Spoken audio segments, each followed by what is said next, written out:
We would have had a meeting yesterday with the South African Union of Students, as well as SAPCO, representing students in TVET colleges, to look into the current challenges that continue to plague our sector.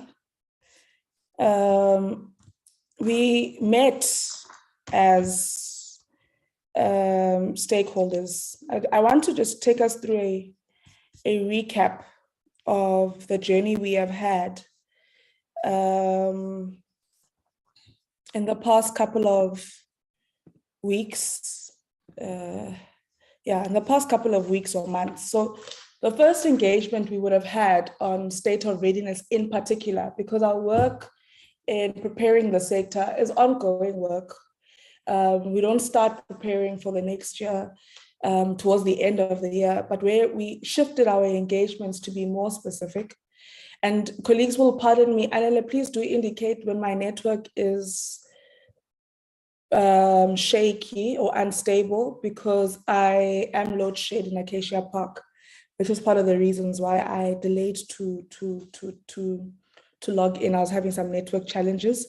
So please do indicate when my network is not stable. So we would have met on the 23rd of November, 2022, with various stakeholders in the sector in preparation of the academic year 2023.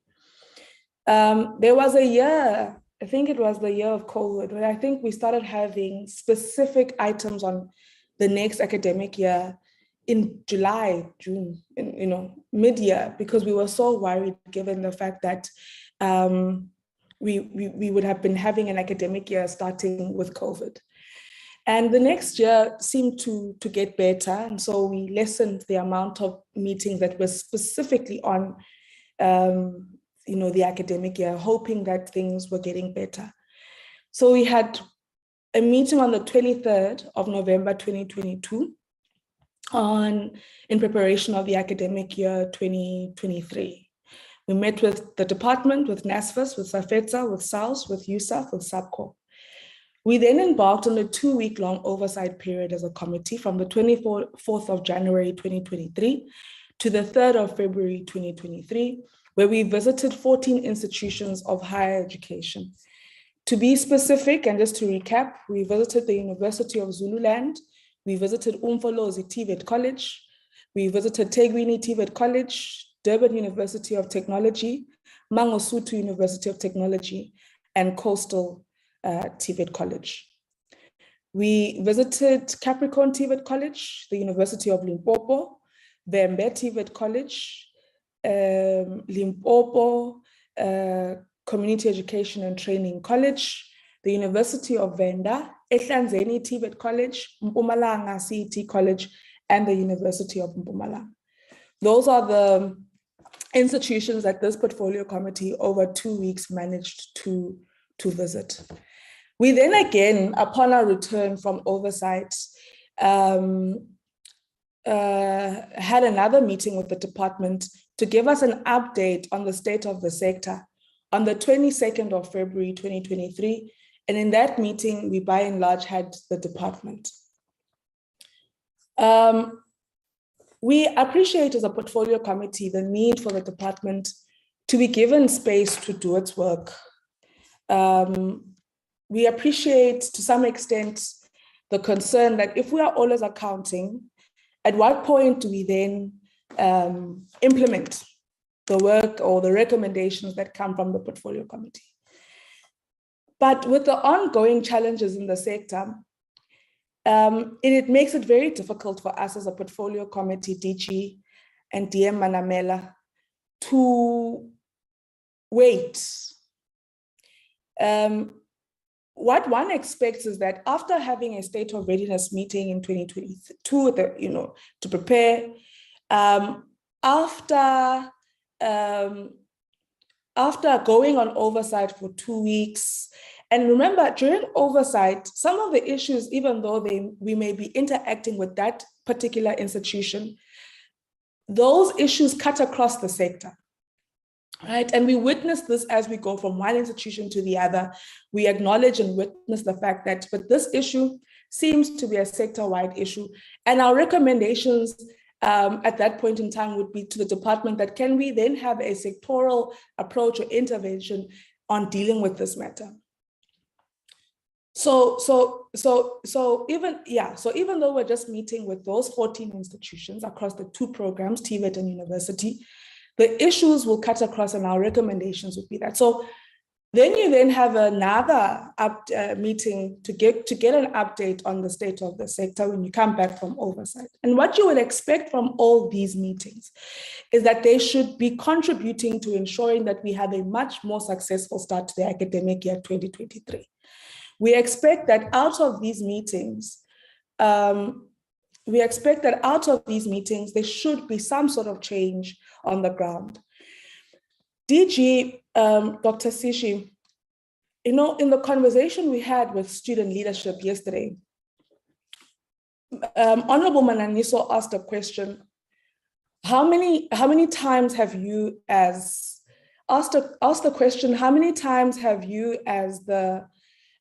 department, as the student leadership bodies met with the department, met with NSFAS, met with various stakeholders, which would of course then include USAf, which would of course include SAPCO.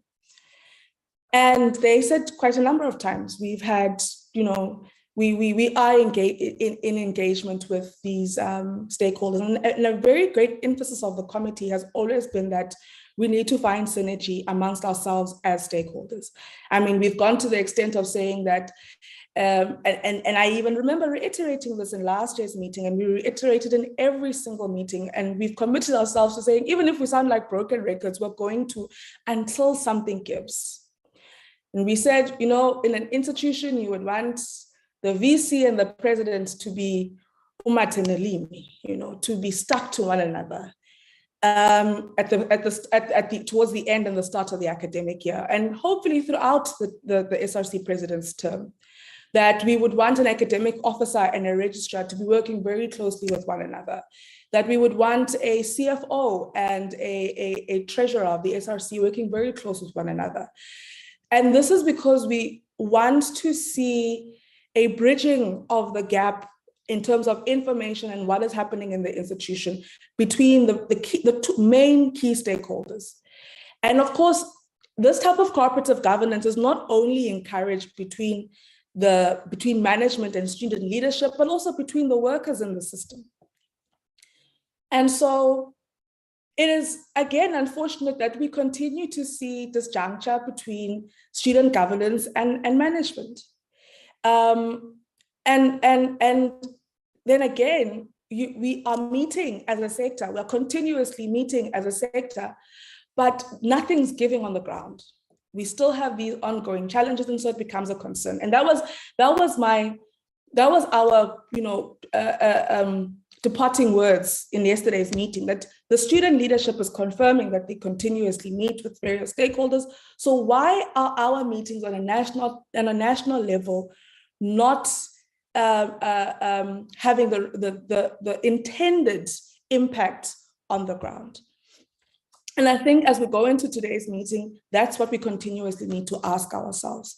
We are aware that there are issues on a national level, like access to student funding, that speak to the 350 cap on 350,000 Rand cap in terms of the household income, that then determines whether a student can be covered by NSFAS or not. And there's a push to say, well, that cap needs to increase, and it needs to be responsive to interest rates, to the economy, particularly post-COVID, and how COVID could have had a great impact on the livelihood of many households. And that's where we have, as a committee, and even just on the sustainability of student funding, we've been emphasizing, DG, that we want the report on the ministerial task team on student funding. The date of the report on student funding and when it's supposed to appear in the committee has shifted. I don't know, the secretary of the committee can assist us with this. But if I'm not mistaken, we had wanted this report in the 3rd term of Parliament's calendar, right?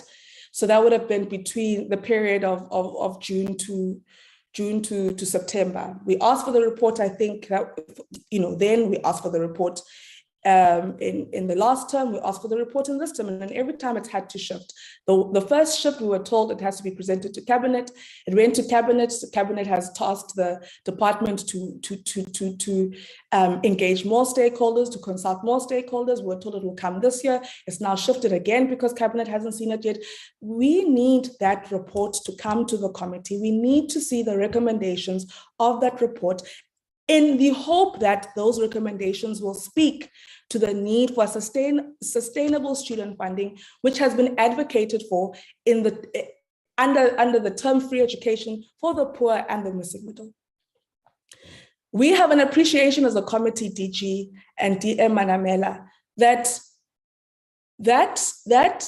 the work of the task team hopefully was not solely looking at funding the student and ensuring access to education for the student, but was also looking into sustainable funding for the entire system, so that we move from a point of what we say is to playing raba with the little bit of funds that we have, because we need to have a sustainable funding model.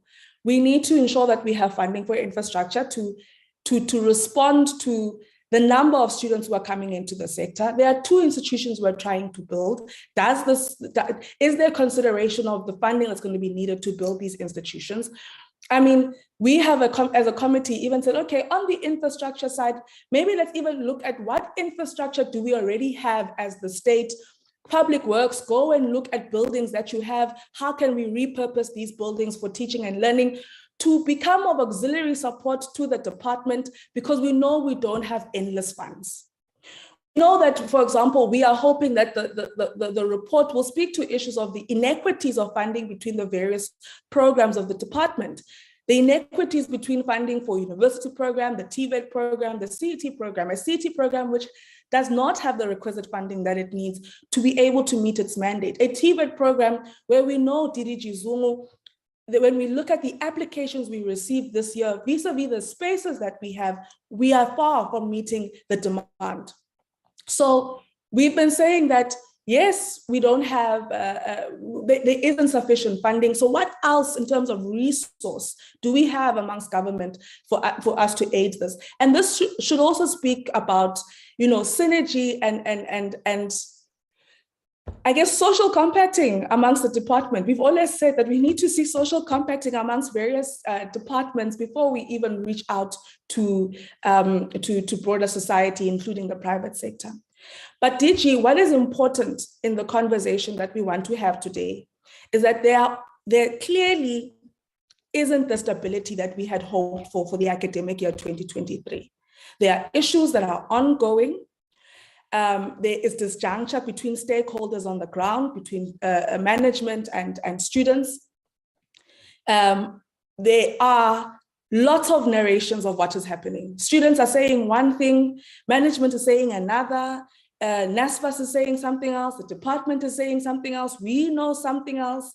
So we need to find one another as a sector. And I really hope that there are representatives from USAf in this meeting, because and SAPCO as well, because we really need to ensure that even the leadership of our institutions understands what we are trying to achieve.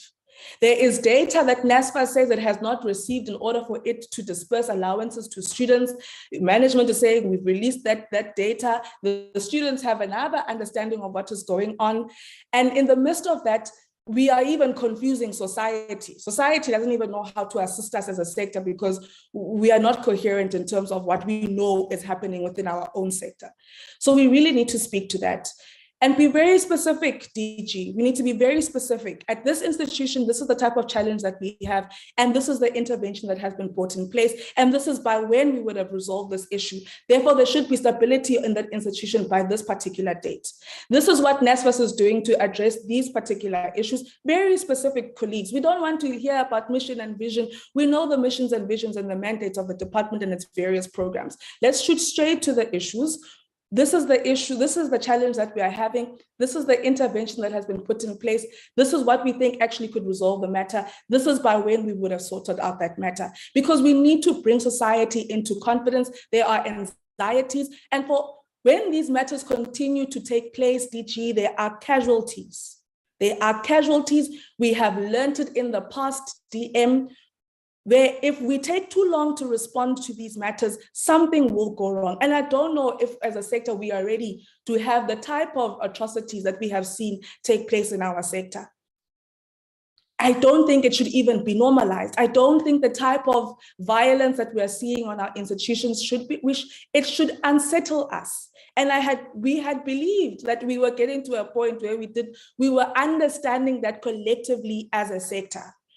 We are highly disappointed in the manner in which some of our vice chancellors have handled the protest. They clearly have no capacity to mediate, negotiate, or resolve conflict. Yet we have on multiple occasions as a committee implored on the department to lead a program working together with the Department of International Relations and Corporations on aiding the sector to better negotiate, mediate, and resolve conflict. Now we see people just dishing out suspensions like it's fashionable, like it's free education. It cannot be acceptable. Our vice chancellors are not assisting the situation. So that is the type of information, DG, that we require from yourselves today. That is the nature of concerns that we have.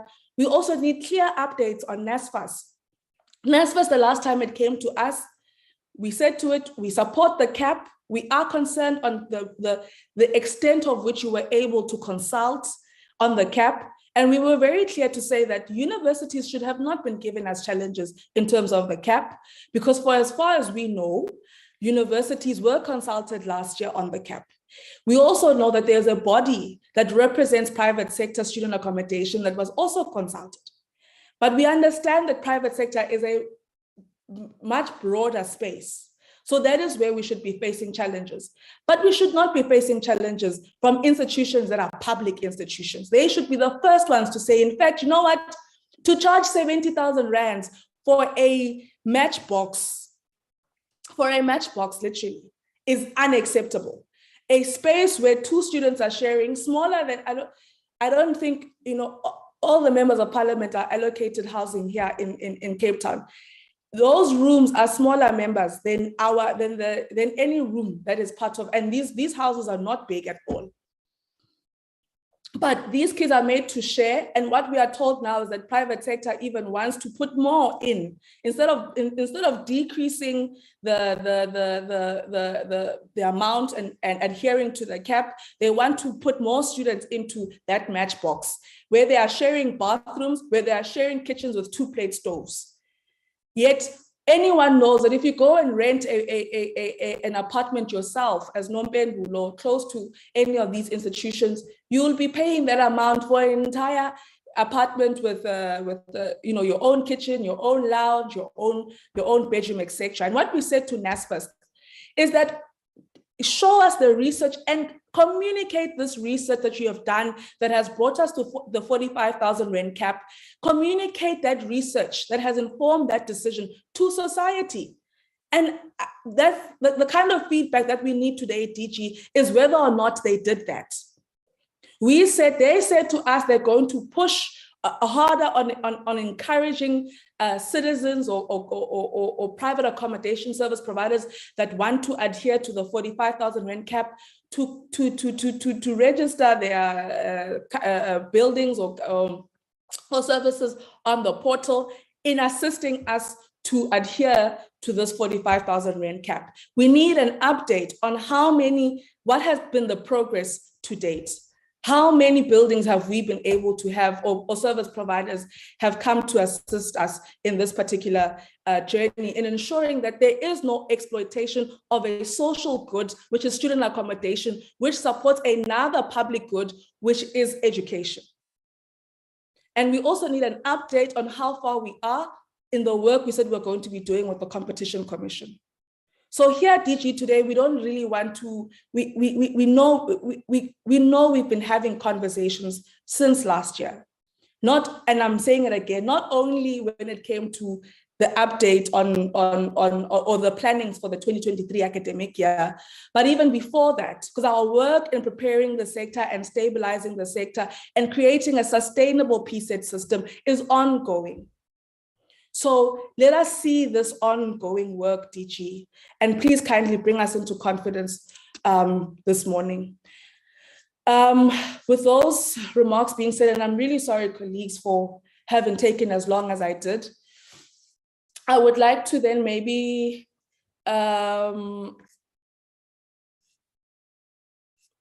check. Okay, I'm trying to see who's on the platform. Anela, can we take, do we have any apologies this morning? Yes, Chair. We received an apology from the Minister. The Minister is abroad in the US on official travel. She said he allocated Honorable Ndabeni Abrahams to represent him.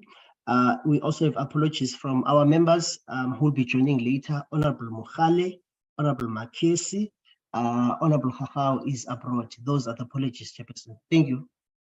Thanks, Anela. I see Honorable Mukhale has already joined the meeting. I saw him log on.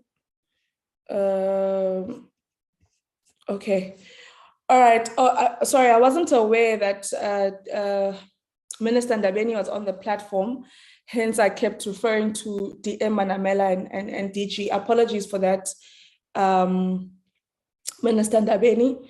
I will then hand over. Well, look, it would have been nice to hear from the minister what official business exactly is taking place in the US, and maybe Minister Ndabeni or the DM or DGC, she can bring us into confidence, because I really think that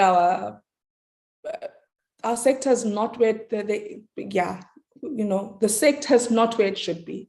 There's a lot of instability, and I really think that we should be brought into confidence by the leadership of this department that we are doing all that we can do to ensure that young people who are deserving can access our institutions of higher learning. Let me then hand over at this point in time to Minister Stella Ndabeni. Minister, welcome to our portfolio committee, and we'll now be handing over to you and the team to take us through the presentations. Thank you. Thank you so much, Honorable Chairperson of the Portfolio Committee, Ms. Mukajwa, honorable members of the Portfolio Committee, the Deputy Minister of our department, Mr. Khwareji Manamela, the Director General, together with his team. Ladies and gentlemen, let me take this opportunity to greet you all and thank the committee for inviting us to come and brief on the state of our universities and TVET colleges since the commencement of the 2023 academic year. Honorable members, today I will be representing my colleague, Minister Nzimande, who's away on other state responsibilities abroad, Chairperson. And this is a mandate that has been delegated to by President to go and represent him on the work that he is undertaking. Hence, the President has approved my acting on his behalf so that the work that is being done by the department continues, and of course, paying attention to every challenge that we are faced with. Honorable Chair, I am expected to appear also on the Portfolio Committee of Small Business Development at 9:30. And having said this, I'm looking at the time because I thought as we started 9, then at least I would have done my introductory remarks. I would like, Honorable Chairperson, with your permission, to request Deputy Minister Manamela to take over in terms of leading the delegation, including making the remarks based on the incidents that we have seen and the work that we have undertaken as the department since last year as we prepared for the beginning of this year. And with your permission once more, Honorable Chair, I would like to be excused and invite the Deputy Minister to continue with the business of the day. Thank you very much, Minister Ndabeni. Thank you so much.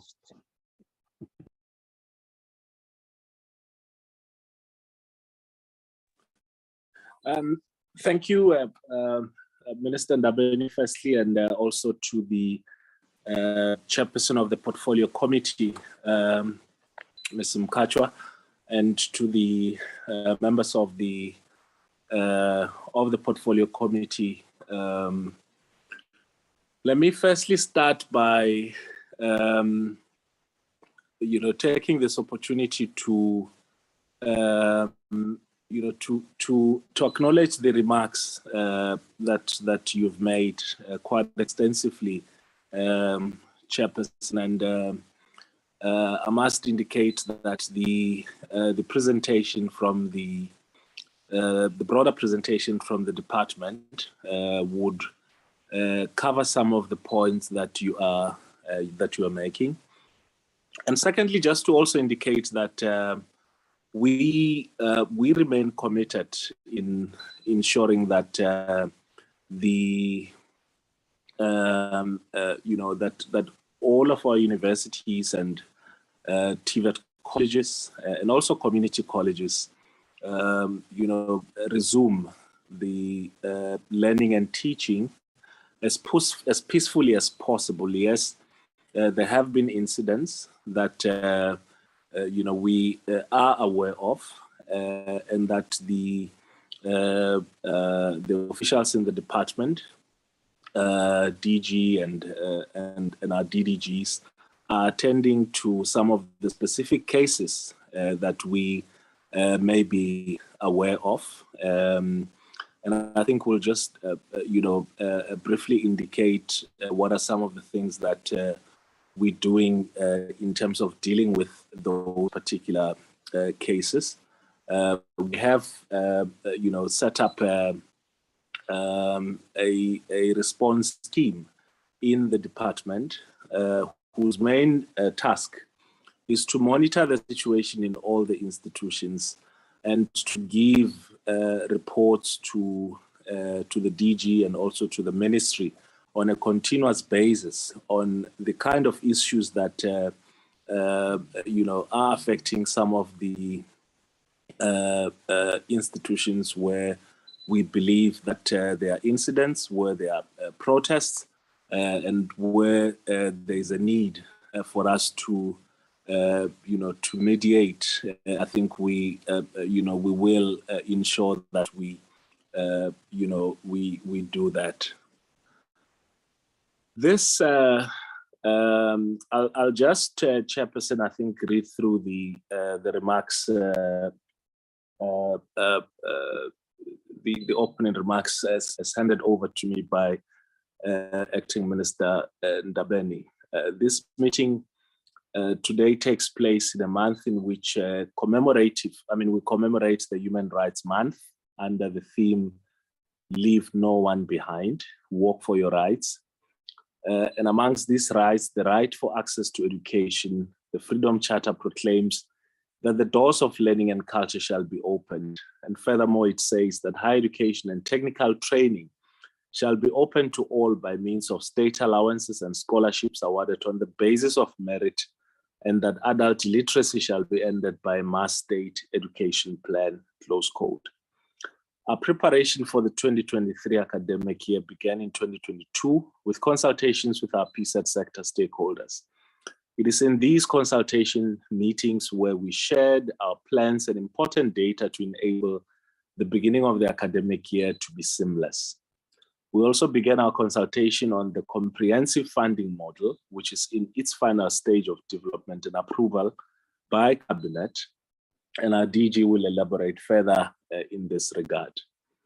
Another distinct attribute in monitoring our sector's state of readiness this year was the decision taken by this portfolio committee to join us to ensure that we confront our challenges and claim our successes together. We're indeed grateful that the committee made time to crisscross the country with us, as you indicated, Chair, in your opening remarks, with the work that the committee itself, working together with some of our DDGs and chief directors and officials from the department to go and monitor the reopening of our TVET colleges and universities. And so as part of our ongoing discussions in the sector is the issue of the size and shape of our post-school education and training sector, which still remain university-centric. And we believe this poses a major challenge in the manner that we allocate our financial resources, as well as training and recruitment for academic staff. For us to meet the NDP targets and grow our economy, we need to make sure that our institutions produce the scarce skills which respond to the needs of our country in order for us to eradicate the triple challenges of inequalities, poverty, and unemployment. And so in this meeting today, we have our DG and his team who will present to the committee. But before I invite them to do so, I want to indicate the following. Our TVET college classes commenced with teaching and learning on the 23rd January 2023. And we're continuing to reform this sector by, amongst others, reviewing the curriculum. Our university registration for the academic year 2023 commenced from the 16th January and closed on February 20th, 2023. And due to the delays that have been caused by either the late release of the matric results or the delays in the confirmation of funding by NSFAS, several of our universities allowed for late registrations. When it relates to student funding, in our current financial year, the NSFAS budget is projected to be 47 billion to fund an estimated number of 1.1 million. The final figures will obviously be released by the end of this month. I must also indicate that we've introduced for the first time TVET colleges living allowance of 6,000 rands and increased the cap on many other allowances which we are providing for both our TVETs and university students. On the most contested allowance is the accommodation cap of 45,000 rands.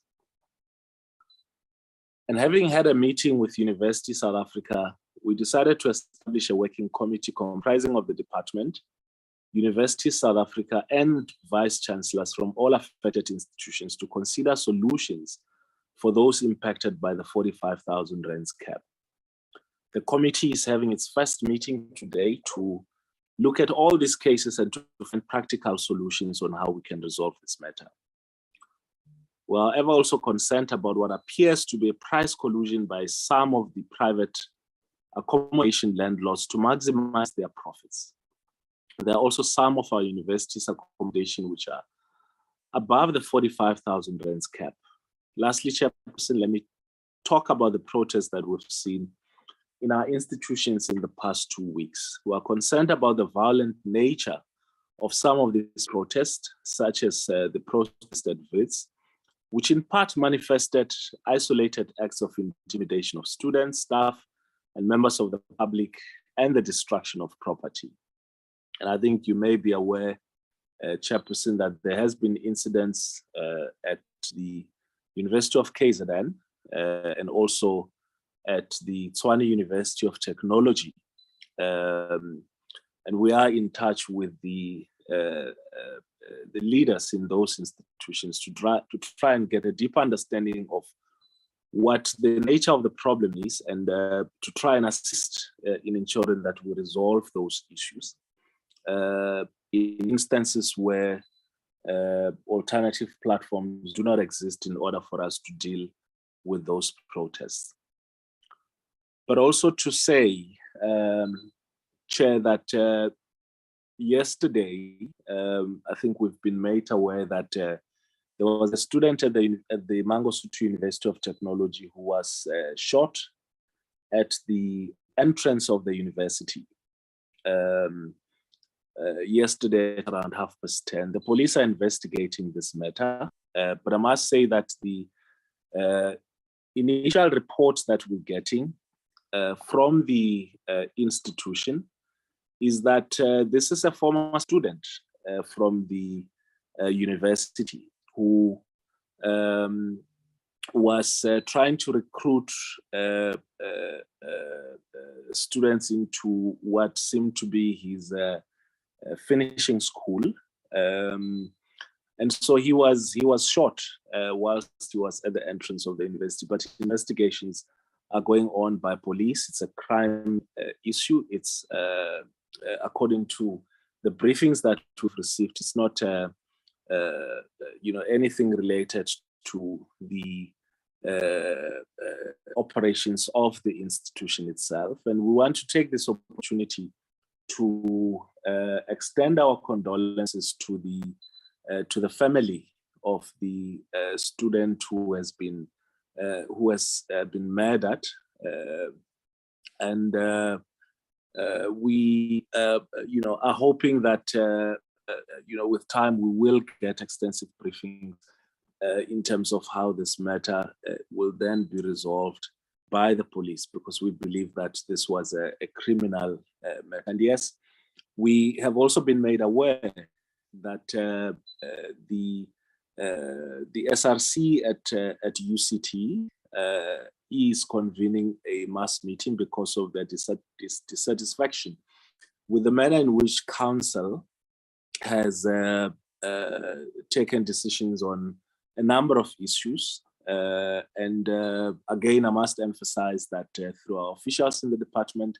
we're trying to get a deeper understanding of the issue and try to see as to what is it that can be done in order to resolve the apparent impasse in that institution. But I must emphasize, Chair, that the majority of our universities and TVET colleges have reopened, despite the challenges that we've had, and that some of the incidents, particularly at TVET colleges, which related to the administration of NSFAS allowances, the receipt of data from institutions to the NSFAS, and the payment of those allowances to the institutions. The NSFAS is working hard with these TVET colleges in particular to ensure that all of these matters are resolved. But in the overall, despite the incidents that I've mentioned, we're quite confident that in most of our institutions, learning and teaching is going on as smoothly as we can expect. And so I must add on that we're concerned about the violent nature of these protests and want to strongly condemn this. But we also want to urge our student leaders and university management who have disengaged from various internal engagements with the institution management to return to those engagements. And as a department, we will commit to engage the student leadership, and as they've indicated to you that we've had continuous meetings with them. And I think the challenge is to ensure that the kind of sectoral and stakeholder engagement that we have with all the stakeholders at a national level, that translates into practical solutions at a localized level. But we commit that we will continue to engage with the student leadership, institution management, and also organized labor to ensure that in all these instances we restore calm. With your permission, Chairperson, let me hand over to our DG to take us through the presentation. Thank you very much, Chair. DG. Thank you, DM.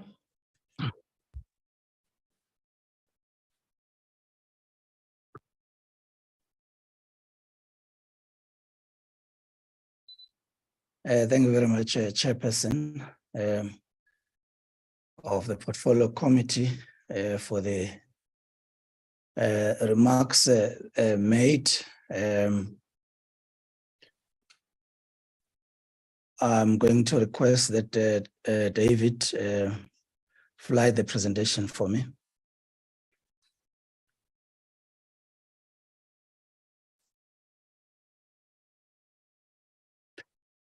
Chairperson, as you have made your opening remarks, which we appreciate, I think in a way you have also framed the conversation and provided broader parameters within which this presentation we're making today and other presentations to be expected would then be conducted. In your remarks, Chairperson, you have stressed the whole issue of the, the frequency of our meetings with our stakeholders. You have acknowledged the fact that we are meeting and we are engaged with our stakeholders. And I think this is really important to us. Clearly, whilst there are these problems that we have in the sector, we have to do better.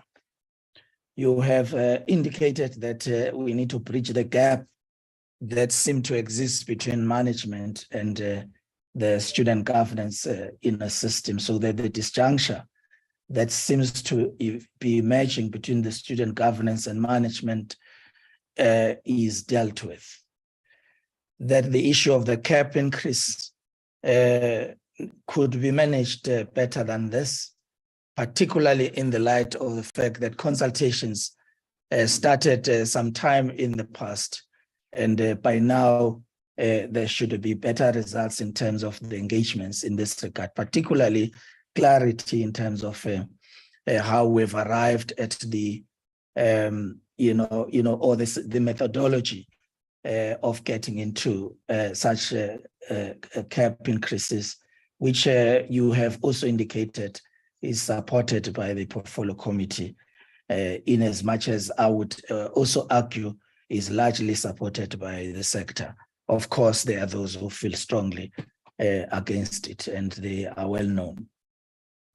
You have indicated to us that the report on the ministerial committee would assist, and indeed, Chairperson, I don't see any problem in that happening, because we are anyway engaged in a process of consultation with our stakeholders, which is near completion at this point in time.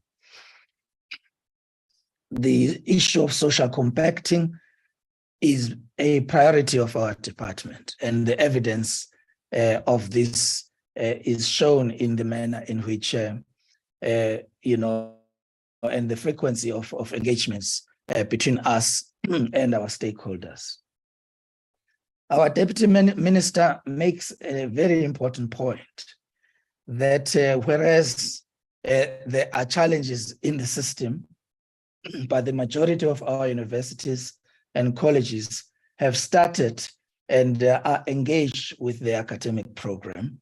And in most of these institutions, teaching and learning continues as could be expected, with an understanding that the absence of protest does not necessarily mean everything is fine and all stakeholders are satisfied with the matters. And therefore, it still requires us, notwithstanding the observation correctly made by the Deputy Minister, that we still must work harder in engaging our stakeholders and making sure that they are, they are participating in the, evolution of the unfolding, normalization processes of our department.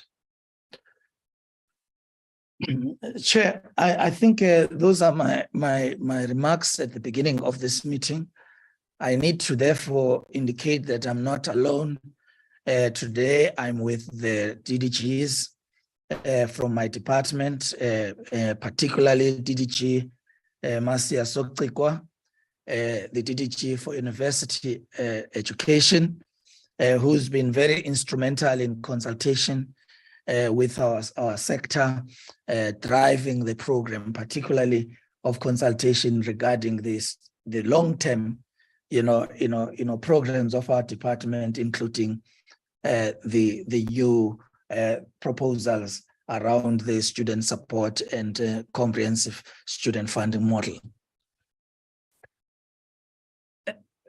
Chair, allow me a minute before I get started with the presentation, together with my colleague, DDG Soktikwa and DDG Zungu, the DDG for TVET branch, to make an observation, Minister, that this department, notwithstanding the challenges that we have encountered over the years, is on track in ensuring that the broader outcomes that were set up right at the beginning of the administration are achieved. We are working towards the expansion of access to TVET opportunities, to improving success and efficiency of the system, to improving the quality of the TVET provisioning, and to ensuring that a responsive TVET system and the excellent business operations of our department continues. We have seen progress with the university sector in particular. Recently, the minister announced the completion of the feasibility study on the 2 new universities after 2 new universities had been completed, University of Mpumalanga and University of Solplaki. We have seen after the dip in our enrollments, particularly for universities, during the COVID period, that we've started to pick up again, which means the access and expansion of success and access in the system continues, and almost 29.4% of enrollments during the previous academic year, in the system had been, observed the increase, from the previous academic year. And therefore current enrollments continue to the point where 66% of the NDP targets have already been achieved. 7 years left before 2030. We have to move quicker and faster in ensuring that the outstanding targets are achieved.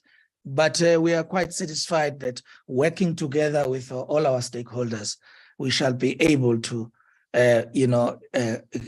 achieve the targets that we have identified.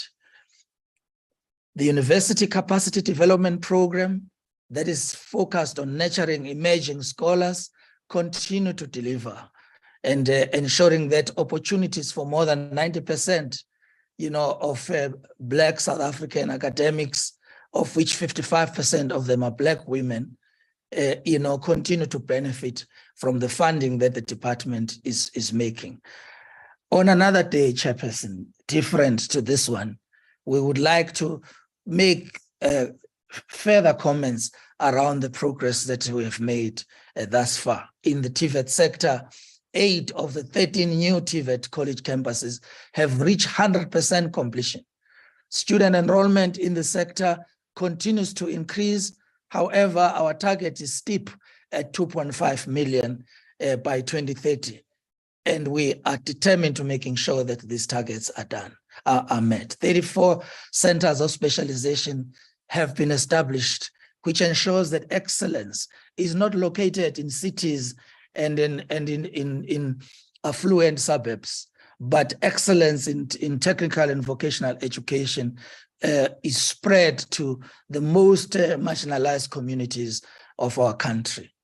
For the 2020 academic year, up to this particular academic year, we have seen the completion rates for Report 190, 191, particularly for N6 and NCV programs, increasing in a manner that had not been seen before. The community education and training sector, 9 colleges have been established and they are functional. The department continues to work hard with our stakeholders, and none of these achievements would be possible without working together with our stakeholders, especially students in our institutions, the student union, in particular in the university sector, and SAPCO in the TVET sector.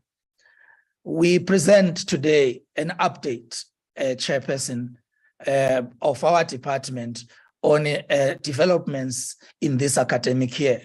And clearly, we have selected areas where there are obstinate challenges, but this is no way a reflection of a sector that is rampant with problems, and there's no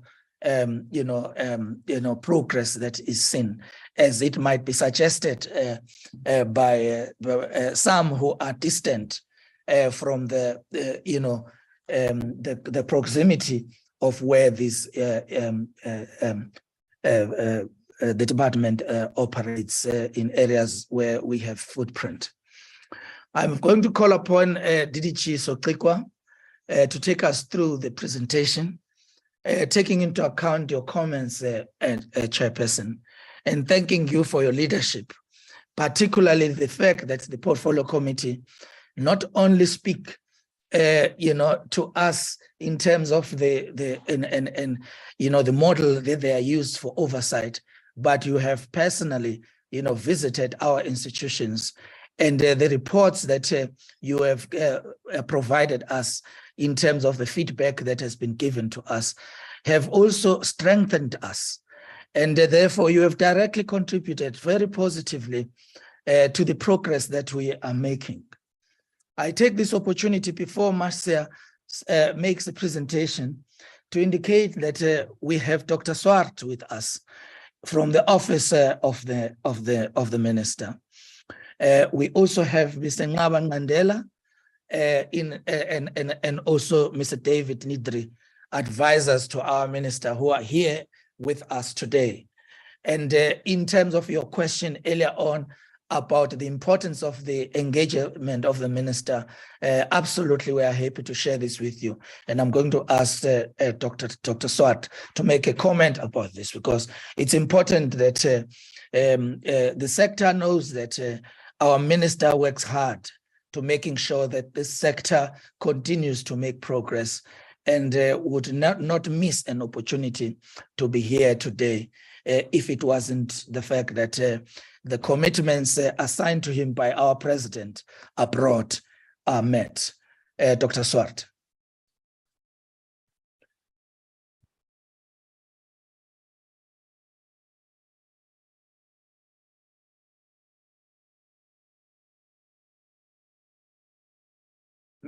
Mr. Ngandela, you can come in if Dr. Swart has a network problem.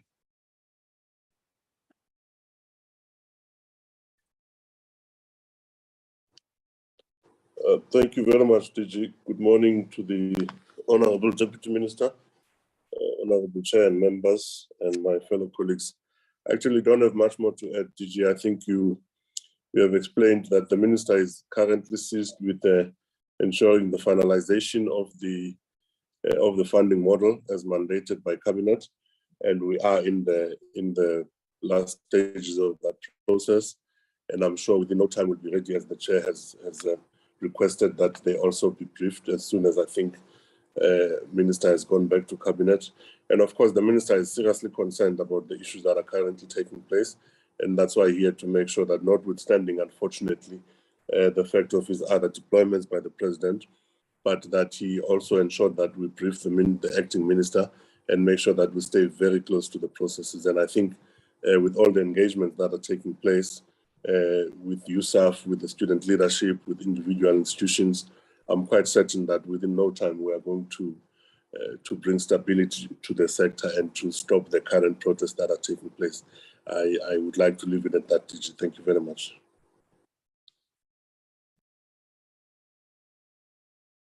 Over to you, Dr. Sokikwa. Good morning to the Honourable Chair, Honourable members, our Deputy Minister, DG, all the colleagues, the advisors to Minister. Good morning to you all. If I may, DG, I just want to follow on. As we proceed with the presentation, I want to confirm that over 1 million students have been provisionally funded. 532,602 have been SASSA beneficiaries. So we are speaking about well over 500 The non-SASA are 125,319. New applicants sitting are 667,921. Apologies, DHET Sacikwa. I don't know if the slides are supposed to be moving with you, but those are very big numbers that you are sharing, and so we need them to be flighted. Okay. David, perhaps you want to change the slides. I'll then move to the presentation. I'll speak to the numbers, but I thought it was important that I confirm where we are with NSFAS. I'm sure they are in the room, and they'll be able to flight the details, the granular details around these numbers.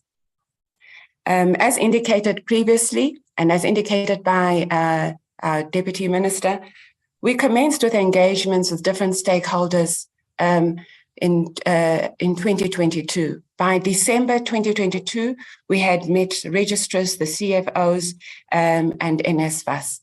By 12 January, we had engagements with Minister, NSFAS, and the universities. And the department launched the CASH 2023 7 days after the release of the grade 12 results. The department developed a monitoring tool based on experience of previous years and distributed to all universities via offices of the registrars. Officials from the University Education Branch have visited all 26 public universities, initially in line with the portfolio committee visits and subsequently based on own developed schedule. All institutions have begun the academic program as indicated by our DG. Next slide, please, David. The full report that speaks to the details of this monitoring tool will be presented to Minister. We are collating and fine-tuning the granular details. And I think it's important to report this because this has been the most rigorous tool to date applied to the universities to understand how they prepare themselves for every new academic year. And we hope the lessons learned will enable us to approach 2024 with a very, very different modalities in place. Thank you. Next slide, please, David.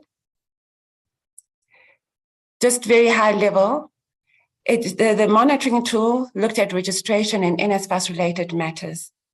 It looked at student accommodation related matters, looking at both unaccredited and credited private residences, accommodation arrangements, online versus contact registration, emergency accommodation plans where there was insufficient accommodation, exchange of registration data with NSFAS, payment of allowances for NSFAS, appeals process, and I'll speak to some of these as I proceed with the presentation. Next slide, please, David.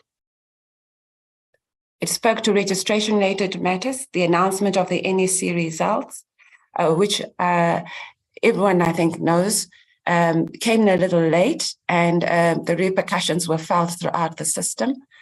Confirmation of office, when do classes commence, online registration processes, and how they are impacted by the energy challenges, academic exclusions, and higher certificate articulation. We looked at all of these variables, and we are trusting that the report will cover all of these elements. Next one, please. Financial matters.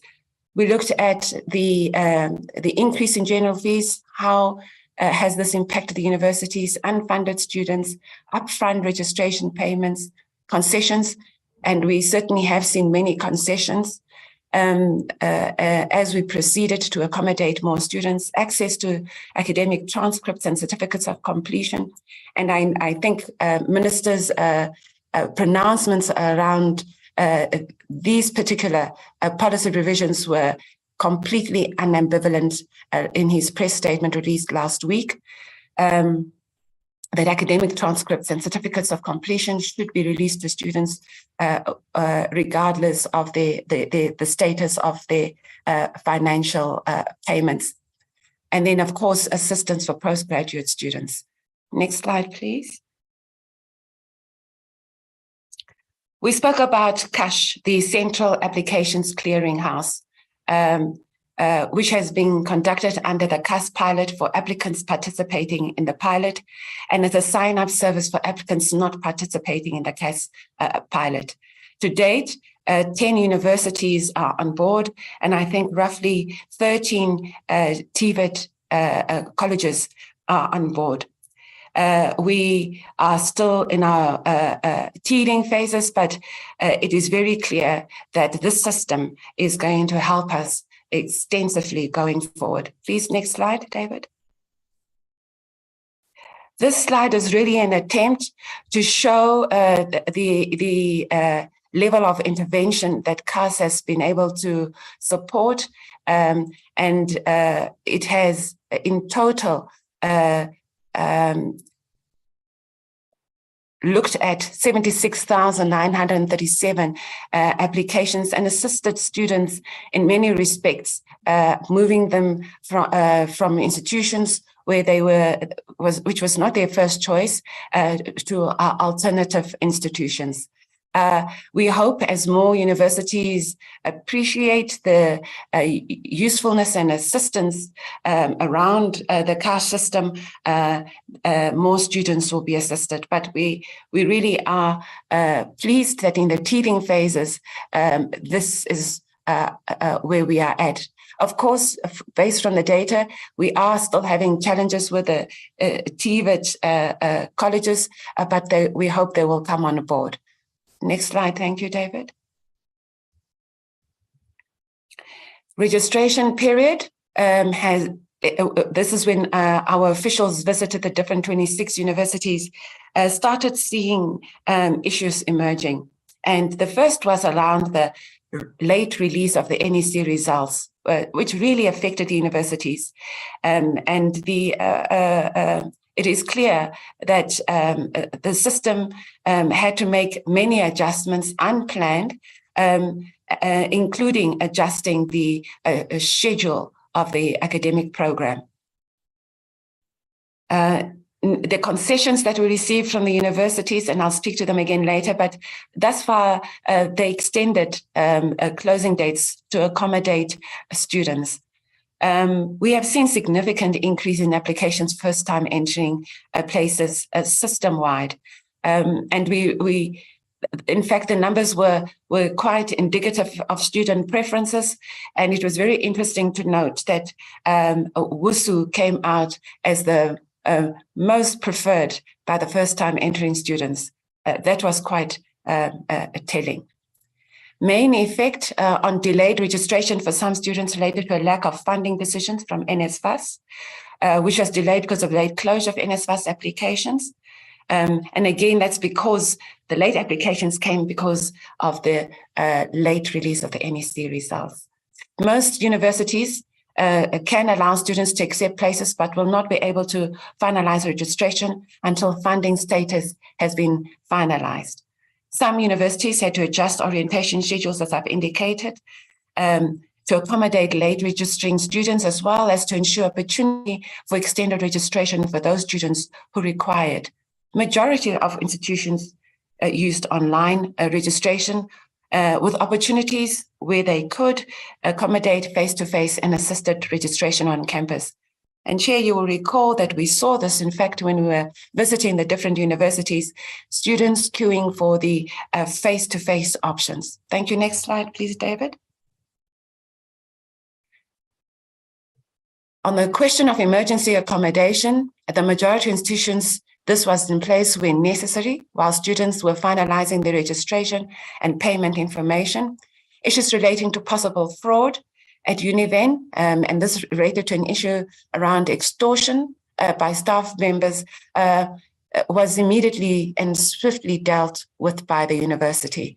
The staff member has since been suspended. Despite some initial concerns from late funding decisions and delays to confirming spaces, some protests, and that was in the first week when our team was still visiting the universities, were relatively, some university systems are relatively quiet. Of course, we've seen changes. UCT disruptions on 13 February related mainly to financial blocks I'll again speak to this later because we received new data today. And this affected registration. UCT moved online, but has now moved back to normal, and engagement is continuing. And we've got updates around this engagement. I'll bring this back later. With regards to SPU, protests were also seen on 15 February when our teams were in fact on site. Matters were partially resolved as management committed to finding alternative accommodation, largely unaccredited, given the build-up in demand for beds. UWC process took place on 15 February, relating to some registration and accommodation challenges. Again, engagements continue, and we are awaiting feedback as we proceed, but I will also speak to this in my presentation. Thank you, David. Next slide. The other issue, which came quite prominently whilst our teams were on visiting the different campuses, was the question of the 45,000 cap. I'll speak to this later. And it was clear that at least from what we can gather on the feedback from some of the students, was that they felt that they were required to pay the surplus charged by certain providers, and that is a matter that is still being investigated. Delayed submission of funded lists to universities came up as an issue. Appeals deadline is tight. This came up as an issue, particularly as many students require faculties to provide propensity letters to NSFAS to support their appeals. And we are happy to report that a tribunal has been established by the NSFAS. I'll speak to this later. Also, there has been some confusion about application of continued funding academic criteria. There has been some confusion around the kind of data that NSFAS has received in the process. And here we're talking about data from students, which had to be verified via internal processes established by NSFAS to attend to some of the audit questions, which you'll recall, Chair, were flagged by the AG, and that was around some of the fraudulent transactions. So it was important that NSFAS had to confirm the data provided by students with South African Revenue Services. Most universities will be able to pay allowances at the start of the year. Arrangements are in place, and we are monitoring this very closely. Very recently, we signed approvals for additional funds to enable NSFAS to pay the allowances. And universities have started paying their allowances. And we do hope that then in the process, as NSFAS acquires more funds, it is then able to reimburse the universities. Universities are also using own arrangements in place, some directly through the universities, i.e. through Fundi or Intermali, and in other instances because NSFAS has not been ready to make direct payment solutions. We acknowledge this. The new system were introduced, and we have, and I'll speak to this later, we have been giving NSFAS additional funds to upgrade its systems. The closeout process is still not complete, but we do hope that at least by the end of this week or early next week, that will be done. Next slide. Thank you, David. So then in week 2, things changed dramatically. So Wits, the Dean of Students, we are advised, met with the SRC over the other weekend to address some of the student demands. However, engagements deadlocked, and students demanded to see the VC. And this was after closure of national roads. We urged the university to continue engaging with students. We established from the university that students' demands included attention to the 45,000 accommodation cap. NSFAS funded students in off-campus accommodation should not be required to pay a deposit, should not pay top-ups, and all accredited buildings must make provision for NSFAS funded students at NSFAS rates. An additional 1,000 beds must be added to the current 500 hardship accommodation beds provision, and all students must be provided with data. 10,000 deposit required to access a WITS residence must be waived. So those were the demands from the students. The report that we received was that the VC's residence was threatened past Sunday night, and the allegations around suspended SRC officials are quite serious.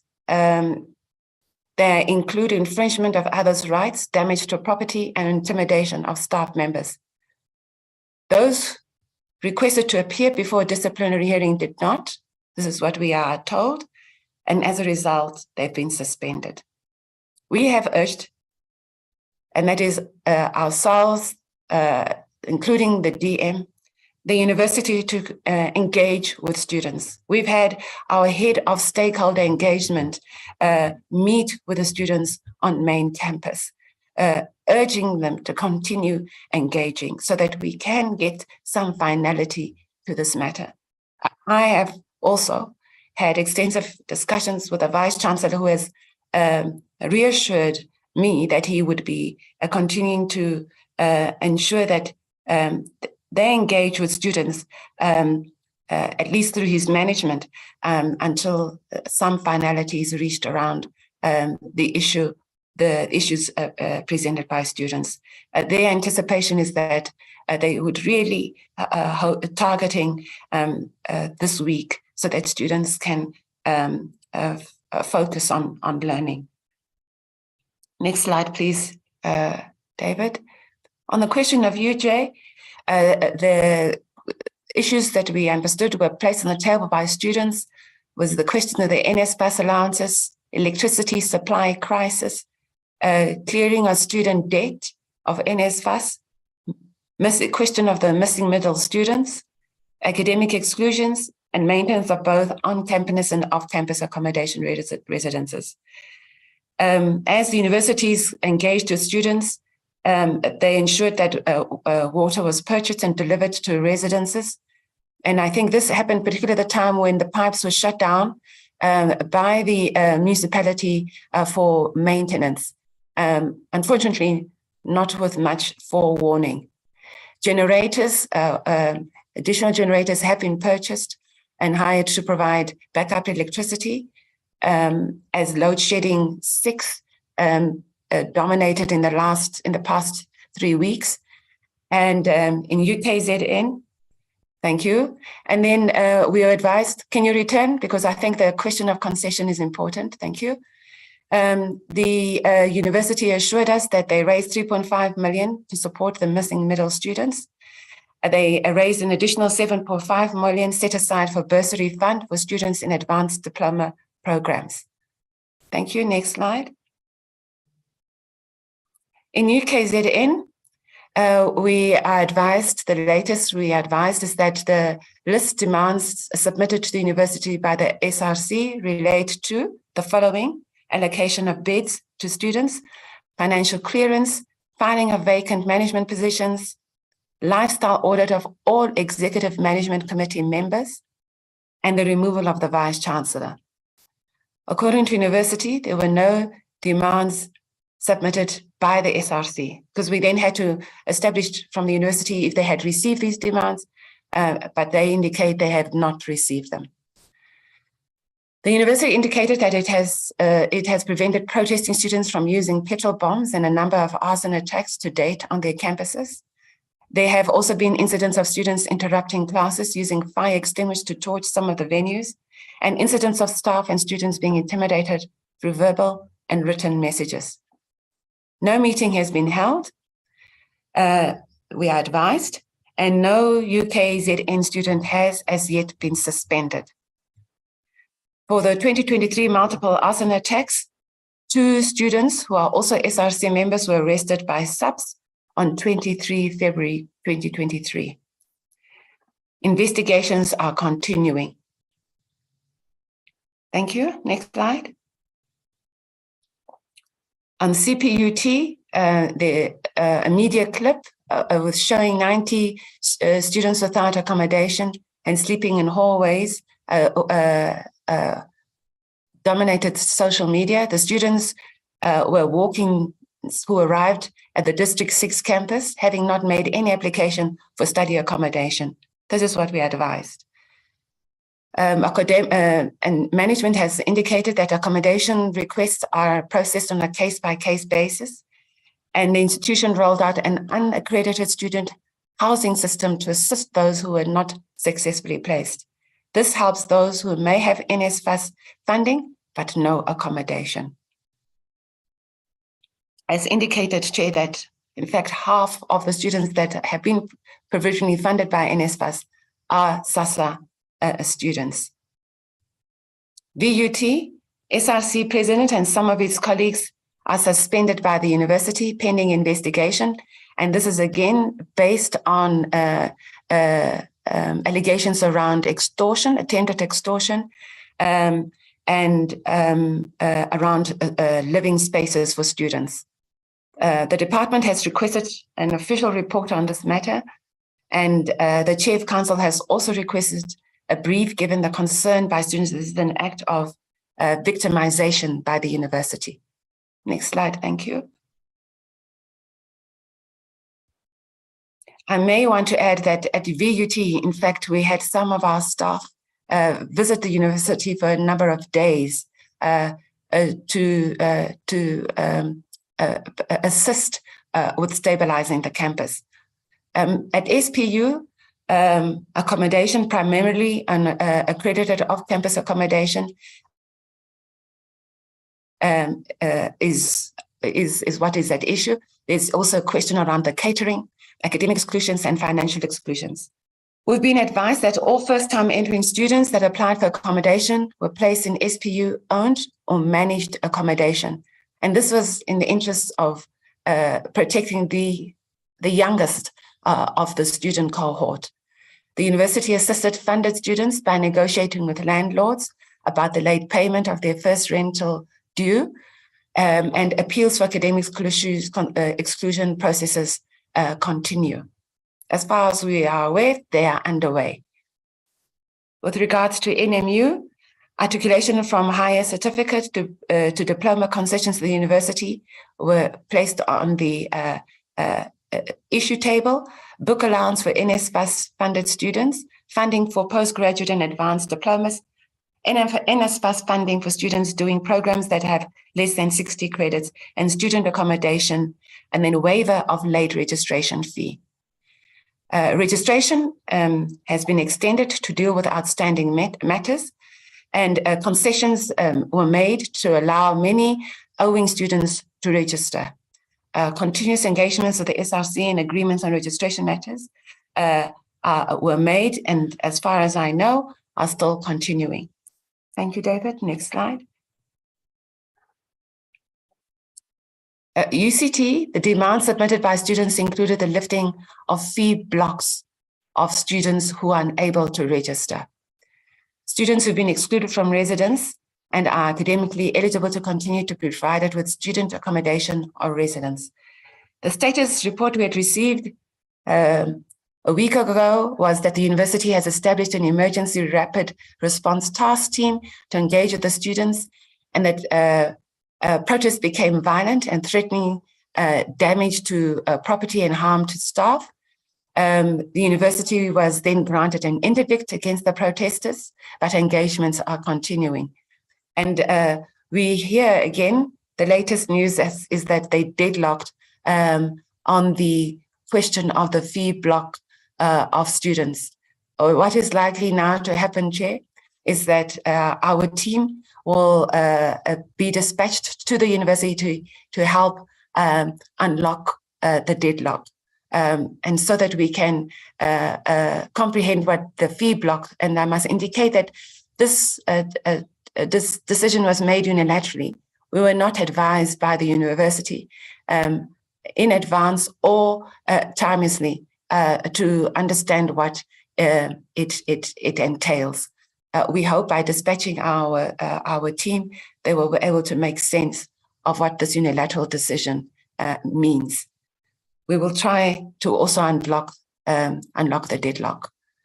I am personally on my way to Cape Town on Friday, and I hope to meet the dean in the process.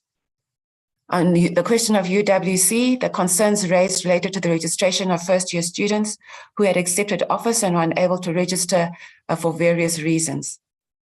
Allocation of rooms for both first-time entering students and continuing students, and additional beds must be sourced from private providers. This was a condition placed on the table by UWC students. They also insisted on extension of the registration period. The status accommodation is solved on a case-by-case basis. On receipt of funded lists from NSFAS, more students were cleared, and first-year students received preference for accommodation placements, again, in an attempt to protect the most youngest in the cohort of admitted students. Appeals for academic exclusions were dealt with case by case, and those that were cleared were allowed to register. As far as I'm aware, this process has not been concluded as yet. Next slide, please. Having witnessed all of these, and I must indicate that most of these reports were entering the war room, where we could cross-check all these social media concerns, media concerns, reports from the deans, reports from students, and some instances, reports and letters from parents. All were filtered through the war room. The subsequent response from our minister was on 3 March to discuss the critical issues with the vice chancellors, who had also requested to table the issue of the 45,000 cap. On 4 March, Minister, having collated data from the meeting with the vice chancellors and the reports from the war room, released a press statement to reconfirm key policy position based on data triangulated in the war room. From 01 to 04 March, engagements with the banks have proceeded full steam to align with the MT recommendations that in the immediate short term, government should explore the possibility of a government guarantee for commercial bank loans. I should indicate that immediately after Cabinet, we were set aside stakeholder engagements. These stakeholder engagements were managed by our minister directly. For a 2-week period, we engaged with stakeholders on the model that we had presented to Cabinet. The DG also met constituencies, including the Public Protector, again on consultations of the model that we presented to Cabinet, plus all 18 recommendations. Every stakeholder was given an opportunity to submit recommendations either within the meeting or after. Those recommendations are being distilled and we are being fed back into the model that we hope to present to Cabinet. I think it's important that I indicate that this is a process that we do quite diligently, because we need to reflect on what the different postures are by the different stakeholders. Our latest stakeholder that we met recently was NEHAO, which felt that it wanted to submit its position independently. And that meeting took place in January. In fact, in February. Thereafter, what we were also required to do by Cabinet was to draft an international comparison or benchmark, i.e. what are other countries doing when they are confronted with the same dilemma as we are confronting in South Africa. And this particular requirement was non-negotiable by Cabinet. So we had to undergo additional procurement to get consultants to assist us with this international benchmark work. They have thankfully completed that report, which we will now attach as an addendum to the model that we're submitting to Cabinet. The last point is this last one, which is the final leg of engaging with the banks, understanding their risk appetite. We thereafter will be engaging National Treasury. Again, here, because they are the ultimate approvers of whether a government guarantee is possible within the current fiscus. And we need to get their views, incorporate them in our report before we present this to Cabinet. All of this is done with the intent to ensure that this model does what it was set up to do, which is to attend to the needs of the most poorest in our community, in our country, in our institutions, and that they continue to benefit both TVET or our colleges, community colleges, or our universities. So we are looking across the sector as we conclude the model. And indeed, Chair, our hope is that we will be able to table it by the end of this month, certainly following the processes as outlined by government, which is to first present it before the DG's cluster, and then only present it after we get feedback from the DG's cluster. Only then can we present it before Cabinet. On the week 2 protest, things changed again quite dramatically. We have scheduled a meeting, and this meeting have to indicate did not go as planned. Invitations were sent out to vice chancellors, but it is clear that none vice chancellors were sent to the meeting. We will report this to Minister and make a further attempt to resolve the matter. We were specifically tasked to discuss this matter with the vice chancellors, given the questions they had raised in the meeting of the 3rd of March. And then around the bed project, and this is really a project that is sitting within our infrastructure team. A strategic bed project is underway, again, with a budget set aside for this work, to reinstate norms and standards for accommodation. And this is really important. I just want to spend some time quickly around this. There are different price tags tied to different accommodations, and all the different public discussions are speaking about how it is that there is a differentiated system that we must respect. However, it is also clear that the differentiation of the system does not only speak to the price tag, it also speaks to the kind of accommodation. There are different amenities provided in the different beds or rooms, and we've seen this. Chair, I think you and the members of Parliament were witness to how old and decrepit some of the rooms are, and how modern others are. We need to understand what the input prices there are, and of course, our position is that none of the surplus, and that is surplus above the 45,000, should be imposed on students. This is the position Minister articulated in his press statement, and this is the position the department will hold, that we cannot possibly envisage any kind of solution that will impose surplus costs on students. And then continuing on the war room, it continues to update. the content of my report comes from the discussions of the War Room, and the branch will continue to review its engagement strategy. There are times where the War Room, for example, is not happy with certain angles or certain data because they have alternative data. They then advise officials to go back and engage with students or with the deans. And this iterative exercise is what we depend on to present sound reports. We get it right sometimes, but sometimes we certainly need more time to be more thorough in the factual correctness that we project in our reports.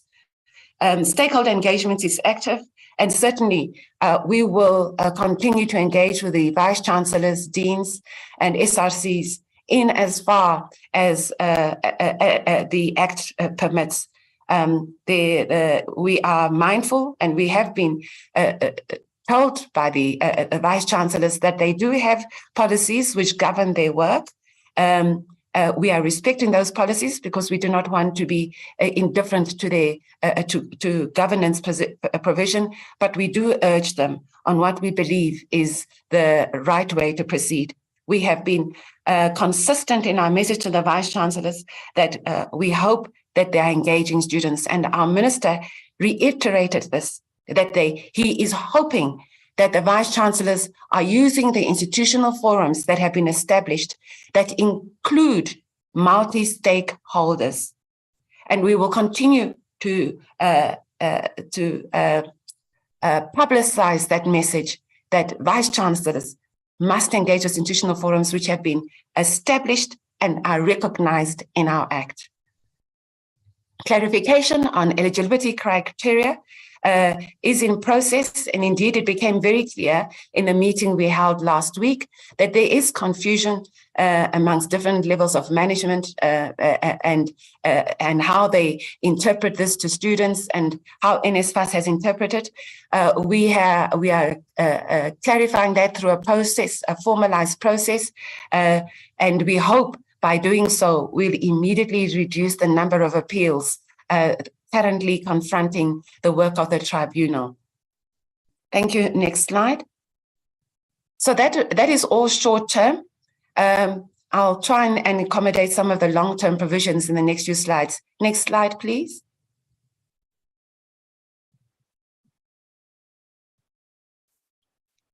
So on the question of accommodation, the solutions speak to finalizing the norms and standards that I've indicated. That is long-term. To develop a policy framework for safe campuses. We've met heads of security from 24 out of the 26 universities, and we've agreed we'll be meeting every quarter. We'll be improving on gaps in protocols where they are apparent, and we also hope we will establish norms and standards that we will all uphold. The first meeting was a highly successful meeting.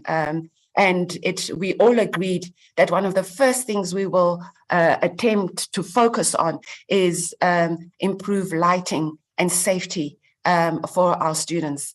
Of course, the issue of protocols, which is clear, is a needing of requiring more attention, is something that we will also be addressing in our sessions. So we're having our second workshop 4 months from now, and our report of the first meeting will be shared with our minister.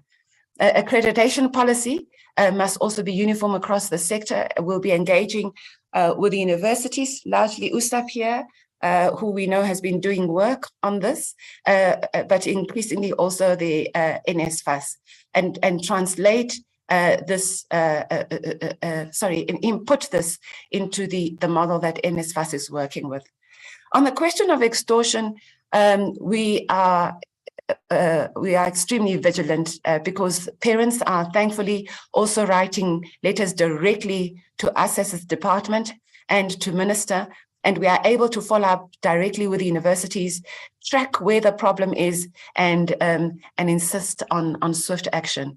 And as I've indicated, UNIVEN was very responsive, and so was VUT. Funding challenges.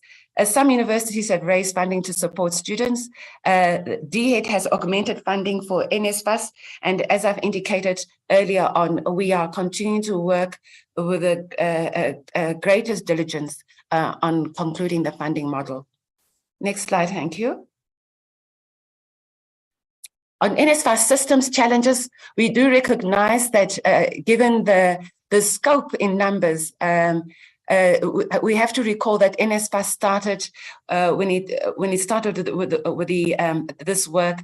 It started with roughly 30,000 students. It is now working with over 1 million students. So the systems adjustments, the modules need to be adjusted accordingly. We've just approved funding for them to continue adjusting their systems and making a requisite improvement. But of course, National Treasury was not going to do this on a blank check. So they assisted us and NSFAS with assessing the ICT strategy adopted or rather developed by the NSFAS. They provided requisite advice, and we are monitoring that this is being done. Students not finding spaces, we've extended the project cycle of the central application system to ensure more students are assisted going forward, and the work of CAST was about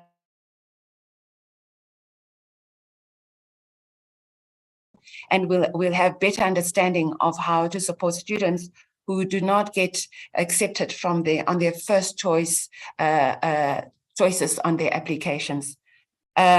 We hope that as we do so, we'll be able to incorporate more universities, and that is the outstanding 16 universities who are not currently actively on board, and the TVET colleges.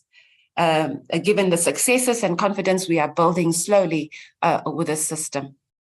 On the appeals, I indicated earlier on that a tribunal has been established comprising students, that is SARS, DHET officials, and NSFAS staff. We hope with more experience they'll be able to move faster, but I've indicated earlier on, of course, clarifying the eligibility criteria will reduce the numbers extensively and hopefully enable the tribunal to conclude its work much earlier. Thank you. Next slide. On the issue of student debt and financial exclusions, I've spoken to this. We hope it is attended to by the comprehensive student funding model. We do not want to address this in a piecemeal fashion. It doesn't help anyone because the problem persists. We hope this intervention will allow for sustainability, particularly when the system is growing exponentially. Chair and DM, you will recall that the target for the NDPs for universities is 1.6 million. This year we are sitting at 1.1 million. We really feel the finalization of this funding model will assist us to calibrate the system so that we're able to accommodate more students. Now, I want to emphasize more students in the system so we meet the target. Late release of matric results, I've indicated this, that it was a problem, certainly unforeseen, but DG from the DBE and DG in the DHET, our own DG, is going to be meeting with DBE to ensure that going forward, this is not repeated. We have publicly heard DBE indicating that the late releases, at least this year, was not going to be repeated in the future. Protocols for security officials, I've indicated that about the workshop, and we really do believe that the sensitivity around this, the protocols, including uniforms, and other protocols will be addressed in a collective manner. We will also, and of course we are using this against the background of the study concluded, and the study involved extensive engagements with staff and students and other officials, and it was really heartwarming to see how the security officers were willing to amend some of the protocols. One of the things that came out in that workshop was also that they really do want to be peace officers rather than security officers. Thank you. Next slide. I think that's the last one, I hope, on my side. Thank you. Thank you, DG, for the opportunity. Thank you very much, Chairperson. With your permission, and through you, I wish to submit our presentation on the work we are doing with our stakeholders in the university sector. And here and now, as with your permission, I wish to call upon Mr. Zungu to present on the work we are doing in the TVET sector. Before he comes, Chair, I wish to remind our honorable members that of the 10.2 million young people between the age of 15 to 24 in our country, almost 7.7 million of them are unemployed. And these young people, and we calculate the number to almost 3.5 million of them are not in education and not in any form of training or employment. Therefore, it is important for us when we look into the interventions of our department and the participation in the PSET sector to understand that our biggest problem lies outside, more outside of the system than it is inside of the system. That is why our long-term solutions that we are proposing seek to be establishing a more sustainable system that is inclusive and that is going to ensure that the many young people of our country sitting on outside of the system also benefit from the work that we have done.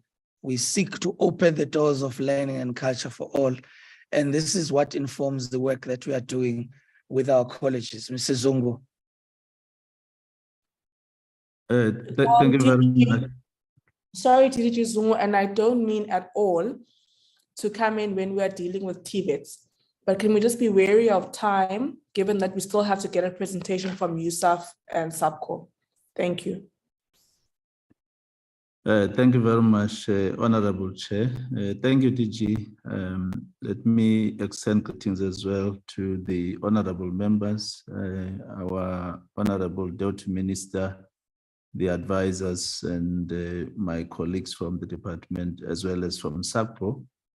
I think in the interest of time, Honorable Chair, as you say, if I may ask David that we shoot straight to slide number 30, because the other information I think it's already been shared with the Portfolio Committee in terms of the projected numbers, our targets, and how far we have achieved those targets for enrollments. Honorable Chair, I think maybe just to touch on the opening remarks that you made in terms of the oversight visits, we really appreciate those visits. And I think indeed it might seem that they did not have any impact, but I think from our side where we stand, we have seen the impact that those visits have actually made, both from the committee, but also from our officials from the department, because if I recall, around about this time in 2022, we had probably more than 50% of our TVET colleges that had already experienced some kind of level of protest, and in the main, they were related to NSFAS and other issues, including the results. But as we stand now, I think about 36 TVET colleges that remain stable. And I think it is part of the oversight that has been provided both by the committee, but as well as our department. So we have about 14 colleges that have been affected since the commencement of this year. So I must say the registration process went very smooth. Now we have to deal with the on-course support of our students because they are now in classrooms. And now the issues of their funding comes strongly because they now have to attend classes. And I think it's one of the areas that we also still need to improve on, as we have done so in terms of ensuring that when they do the registration, there is quite a massive improvement. You will also recall, Honorable Chair and Honorable Members, that over the past few years, we've been battling with huge number of walk-ins in our TVET colleges, but that seems to be decreasing drastically. And we're seeing a number of enrollments being done online, which then assist in ensuring that the issues of the registration data that has to be routed to NSFAS indeed is improved. There is still a room for improvement on this one, as you've seen through the presentation. And let me just zoom straight on the disruptions that have taken place. Honorable Chair and Honorable Member, we just took a summary of these issues because yesterday the student union SAPCO provided a detailed information of each one of the cases, and I think in a similar way the presentation by SAPCO will also be giving a detailed information per college, per campus as to what is happening. So instead of duplicating and the same information, we just looked into the issues at a very high level. So one of the contributing factors has been, of course, around the issues of the delayed release of results. Part of it emanated from the processes that we have to undergo quality assurance with Umalusi, as my fellow colleague DDG, Dr. Sotriba, was referring to the fact that this is one of the issues that affected us because we rely also on Umalusi processes for our results for quality assurance purposes. So therefore, we were affected in a similar way as DPE in this regard. However, I think the Umalusi has promised that this was due to the backlog that we suffered during the COVID-19, and I think going forward, this will be addressed. But internally within the department itself, one of the issues that has led to the late release of a particular group of students that were affected by some form of irregularities, those investigations are being finalized. As soon as they are finalized, then the results will be released. But we have advised colleges that in this regard, we should be implementing the progression policy so that students are not disadvantaged for them to enroll and progress to the next level. Because of the implementation of the N+1, as long as the students are still within the N+1 rule, I think the students should be allowed to progress to the next level and therefore should be registered. But this is an issue that sometimes colleges feel that they are taking a risk. But as long as the students are still within N+1, I think the students should then be progressed to the next level. The other issue that was of a major challenge was the issue of the provisioning of bulk services, particularly in the colleges that are in rural areas, but also in some of our townships. We have, as the department, encouraged the colleges to make sure that they make provision in terms of purchasing of water tanks, but also engaging with the municipalities well on time in ensuring that they get support from the local municipalities for water supply, not to wait until the last hour that they then approach the municipalities. In relation to electricity, the TVET colleges through the SIECH or grant We've made a provision for them to ensure that they are able to procure generators. Others are now pursuing the issue of installation of solar panels so that at least they can have an alternative power supply. Of course, we have also experienced challenges where some of the deep rural colleges will also experience the shortages of diesel, and therefore, even if they have the generator, they still don't have access to diesel, and therefore they will not have electricity.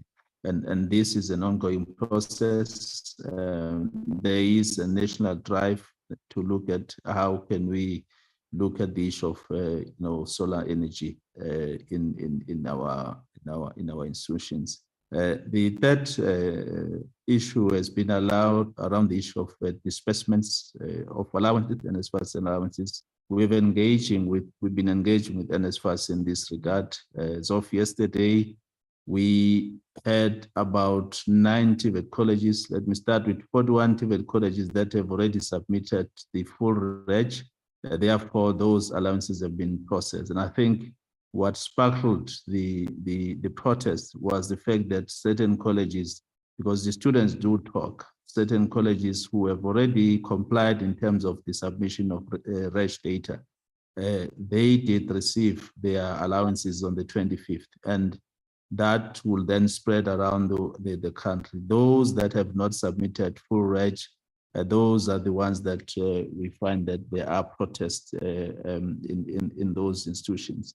So we have about 9 as of yesterday, and the NSFAS team has been deployed to assist colleges that are struggling in terms of the submission of data, citing, of course, issues of the load shedding, and the issues of capacity of people to capture this data, because sometimes it's manually captured and therefore causes a lot of delays when you don't have full capacity or staff complement to do that. But this is one area that NSFAS has also assisted in supporting colleges with those resources to make sure that there is smooth running. So out of the 9, we have 1 in Gauteng, which is Sedibeng, 3 in the Eastern Cape that are affected, which is Ikhala, King Insa, as well as Lovedale. And those colleges, as of this morning, NSFAS was saying they have deployed people to go and assist them in this regard. In the Free State, we've got 2, which is Maluti TVET College, as well as Godfields TVET College that is affected, that we are trying to assist. But in relation to the one in Gauteng, which is Sedibeng, I think one of the issues that they are using a different system. They are the only college that developed their own ICT system, and they might be experiencing some challenges. But others are on ITS and as well as Coltech. And I think that's why Sedibeng is experiencing problems. And in the Northern Cape, only 1, which is Northern Cape Rural.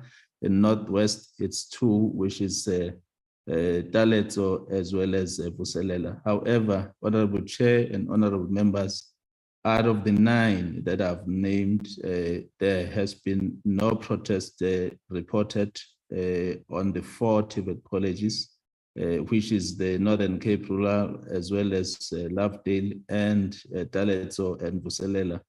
Besides the fact that their data has not yet been received by NSFAS. So I think they are still maintaining and managing the situation in that regard. But over and above the issue of reg data, Honorable Chair and Honorable Members, the issue of returning students, there are legacy matters which NSFAS is busy addressing, and they tend to affect the funding of students when they return back. And those are the ones that sometimes will lead the protests, because they are returning students. And the new students, I think most of them will then be covered in that regard. That will also touch on the issues of appeals process that sometimes takes time, and therefore students cannot be funded immediately, because we must deal with the issues of appeals. But these are matters that we are dealing with on a daily basis with NSFAS. Next slide.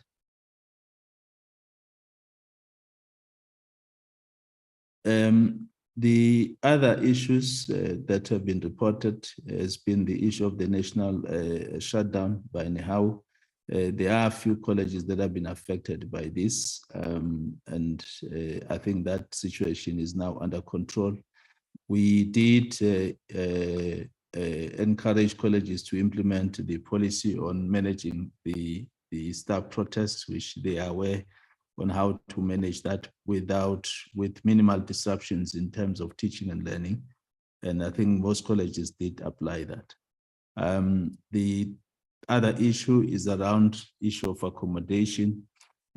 Honorable Chair, I think the process that NSFAS has embarked on, in as much as we see that there is some delays, because we were informed that they were having the workshop for those people that will be doing the accreditation process as of last week, which means maybe they will now start doing that exercise of doing the accreditation for the student accommodation. I must indicate, Honorable Chair and honorable members, that for TVET colleges, this is indeed one of the biggest challenges, and we have incidents which I'll later on that has already happened in one of the colleges in Swane, that one of our students was actually raped in a private accommodation, and this is also again the issue of these facilities that are not really conducive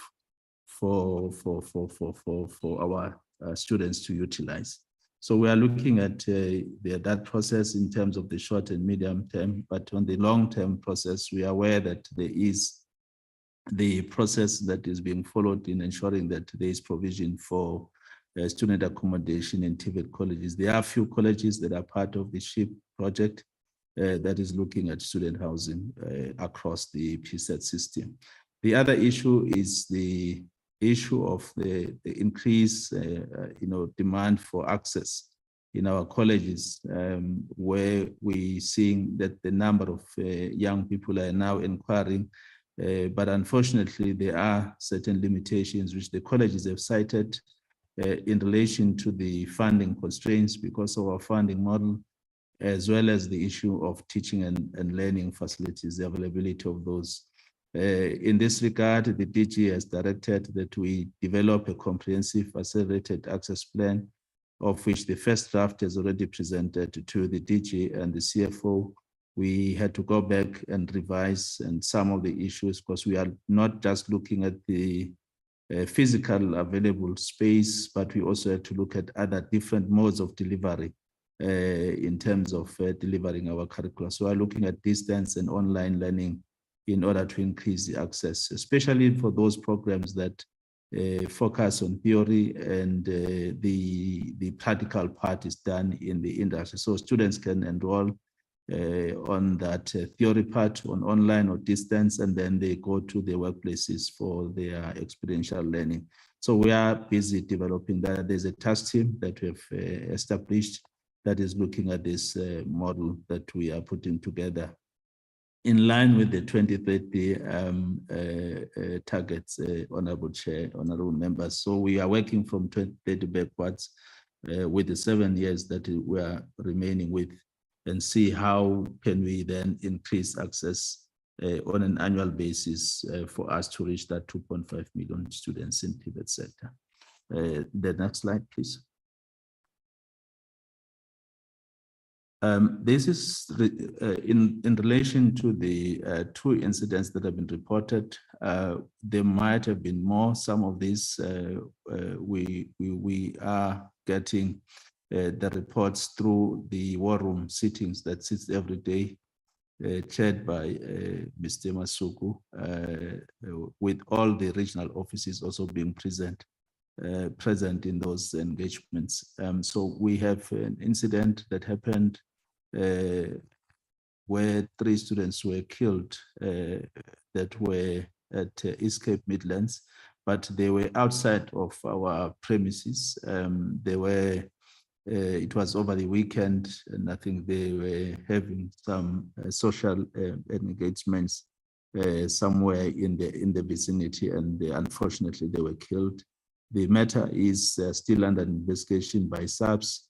As a department, we are following on that case, but also we have requested that Higher Health assist us, as they always do in similar incidents, that they will come in and support not just the affected family of those students, but also the students themselves that were going into the same class as those ones that were affected.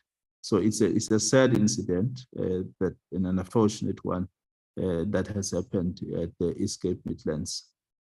And the other one is the rape that I've already made a reference to, the Tshwane North TVET College, where a student was raped in a private accommodation on the 1st of March.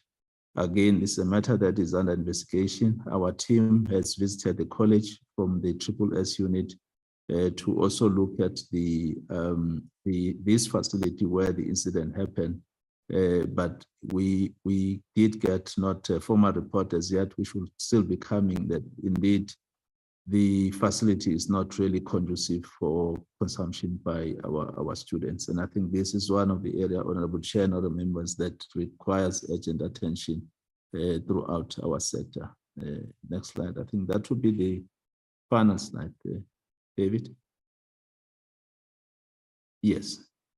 DG, thank you very much. Honorable Chair and other members, thank you very much for the opportunity.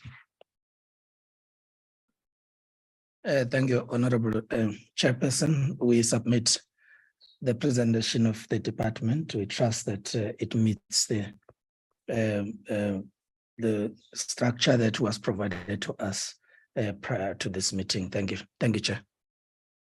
Thank you very much, DG, as well as the two DDGs. Can I then hand over to colleagues from USAf? I saw Linda Mayer on the platform earlier on, or maybe, yeah, okay, yeah. I'm not sure who else from USAf is here. It's can you please remove the screen? I mean the share screen. Thank you. It's the CEO of Universities South Africa.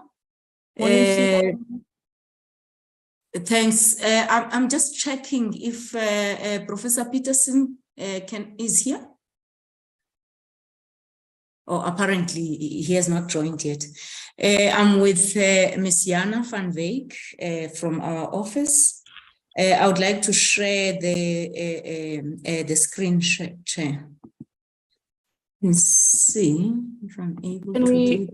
Okay.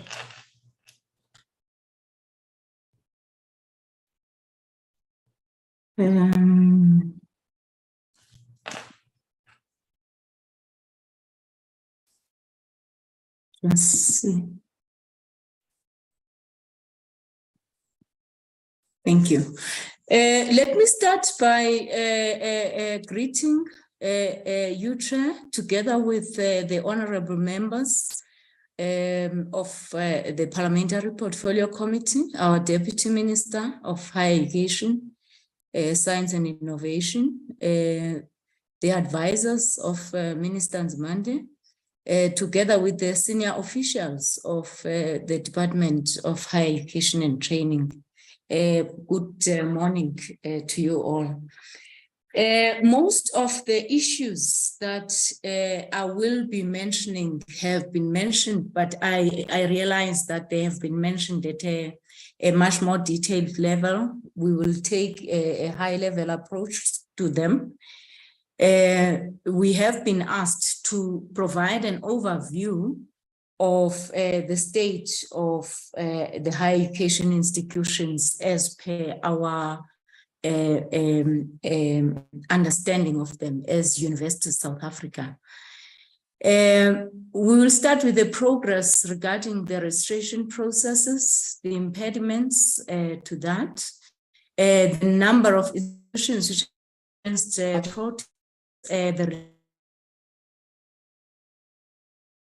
the universities, the universities and how they have prevented or ameliorated those protests, and University of South Africa's interventions to deal with some of the challenges, and our conclusion. Looking at the registration, all the universities, 26 of them, have started classes between the 13th and the 20th of February. And in most cases, what has happened is that registration went on up to last Friday, which was the 3rd of March or so, which is not ideal, because it meant that while students were attending lectures, there were those which were unregistered and still had to continue with the registration process.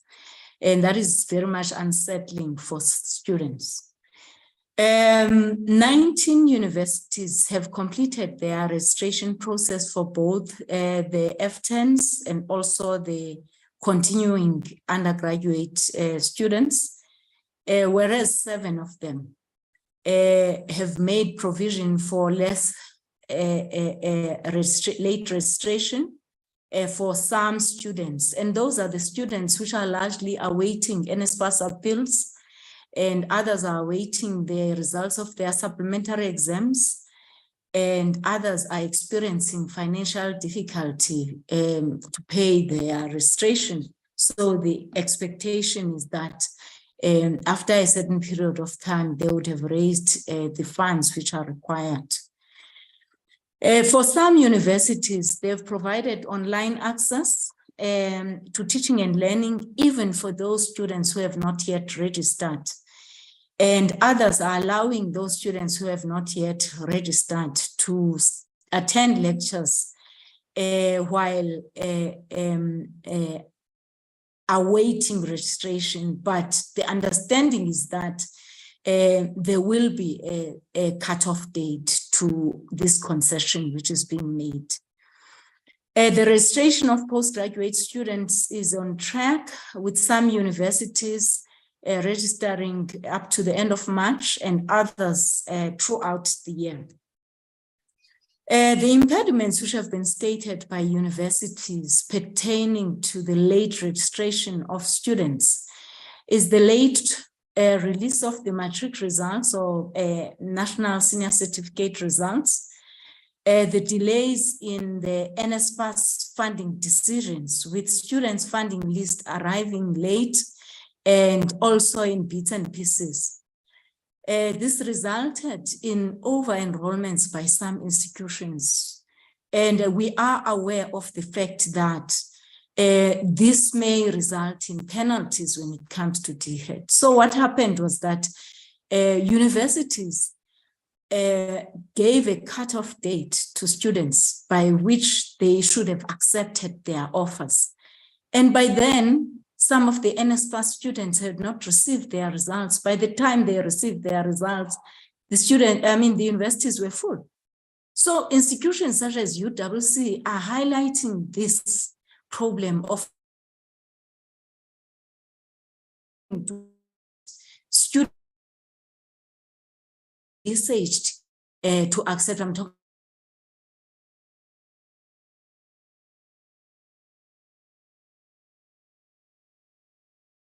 students received their results from NSFAS.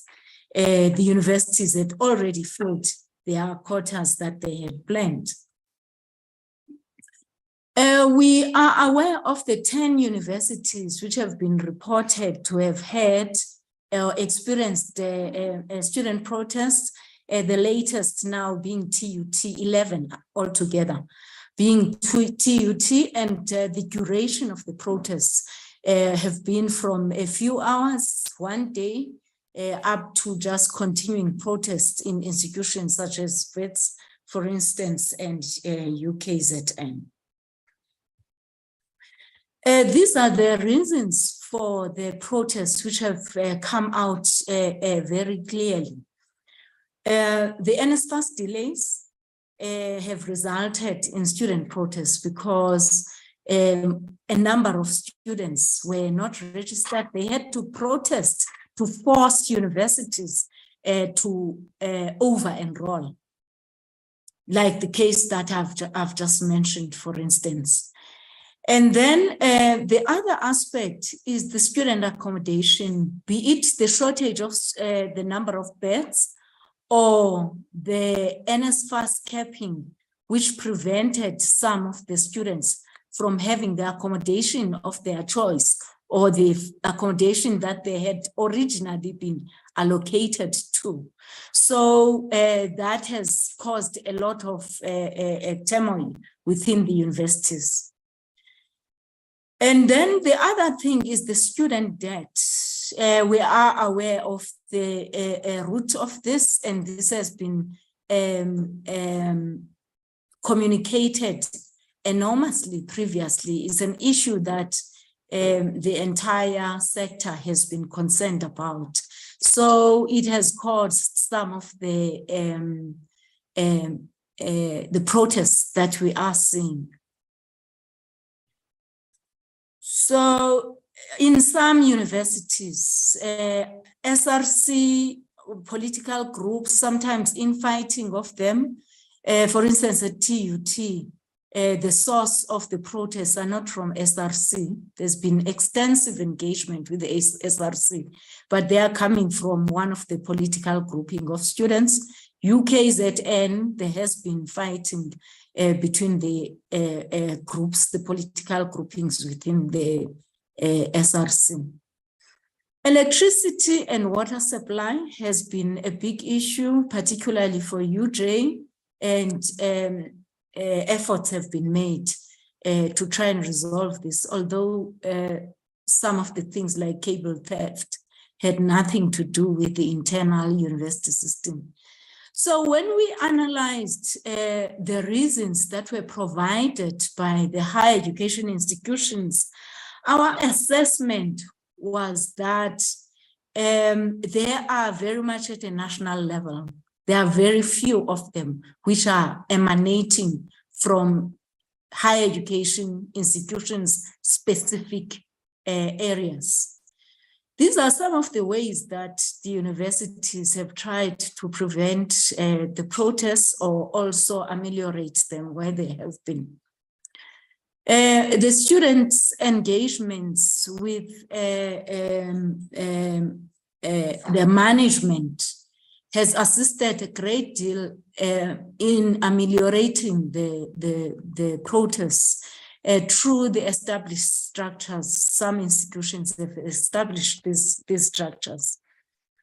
The financial concessions were made by some universities to accommodate students, and some have even created the hardship funding to assist. But when we look at some of the amounts which are being pointed out here, they are not substantive amounts. And as we are aware of the student debt, which is sitting at, which was sitting at 16.5 billion in 2020, as audited by DHET, one can just go so far when it comes to these financial concessions, because at the end of the day, they are adding to the debt that we're talking about. As I've mentioned, there were concessions on the registration period to allow academically deserving students to register, and some universities are still awaiting them to raise the required funds.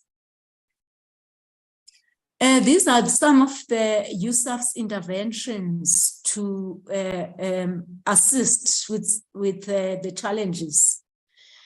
Regarding the missing middle students, there have been ongoing engagements with the minister and his department on the comprehensive student funding model. As from the report of the ministerial task team, we have long engaged with the department regarding this issue. The SETAs have been encouraged by Minister Nzimande to assist in the missing middle. And we have seen that assistance as USAf, because over the past 3 years, more than R1 billion has been raised from the SETAs together with a few private sector organizations. So we would like the minister to continue to plead with the SETAs to assist the higher education institution, the missing middle students in particular, be it at undergraduate or postgraduate level, to provide funding to universities. So over the past 3 years, 1.1 billion has been collected and 27,574 students were funded through USAf, using funding emanating from the SETAs and the private sector.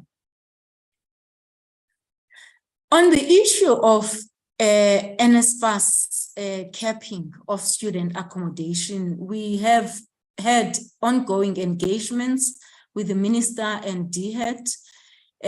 We've participated in the task team set up by DHET to find solutions. And what we realized is that this capping in particular has negatively affected at least 10 higher education institutions have appealed to NSFAS. We've seen the appeal letters from these universities to NSFAS, and 5 of them intend to appeal, and 10 have no intention to appeal. And among the 10 universities, what they are saying is that now that there's been a cap at 45,000 for accommodation, those institutions that have had a cap in accommodation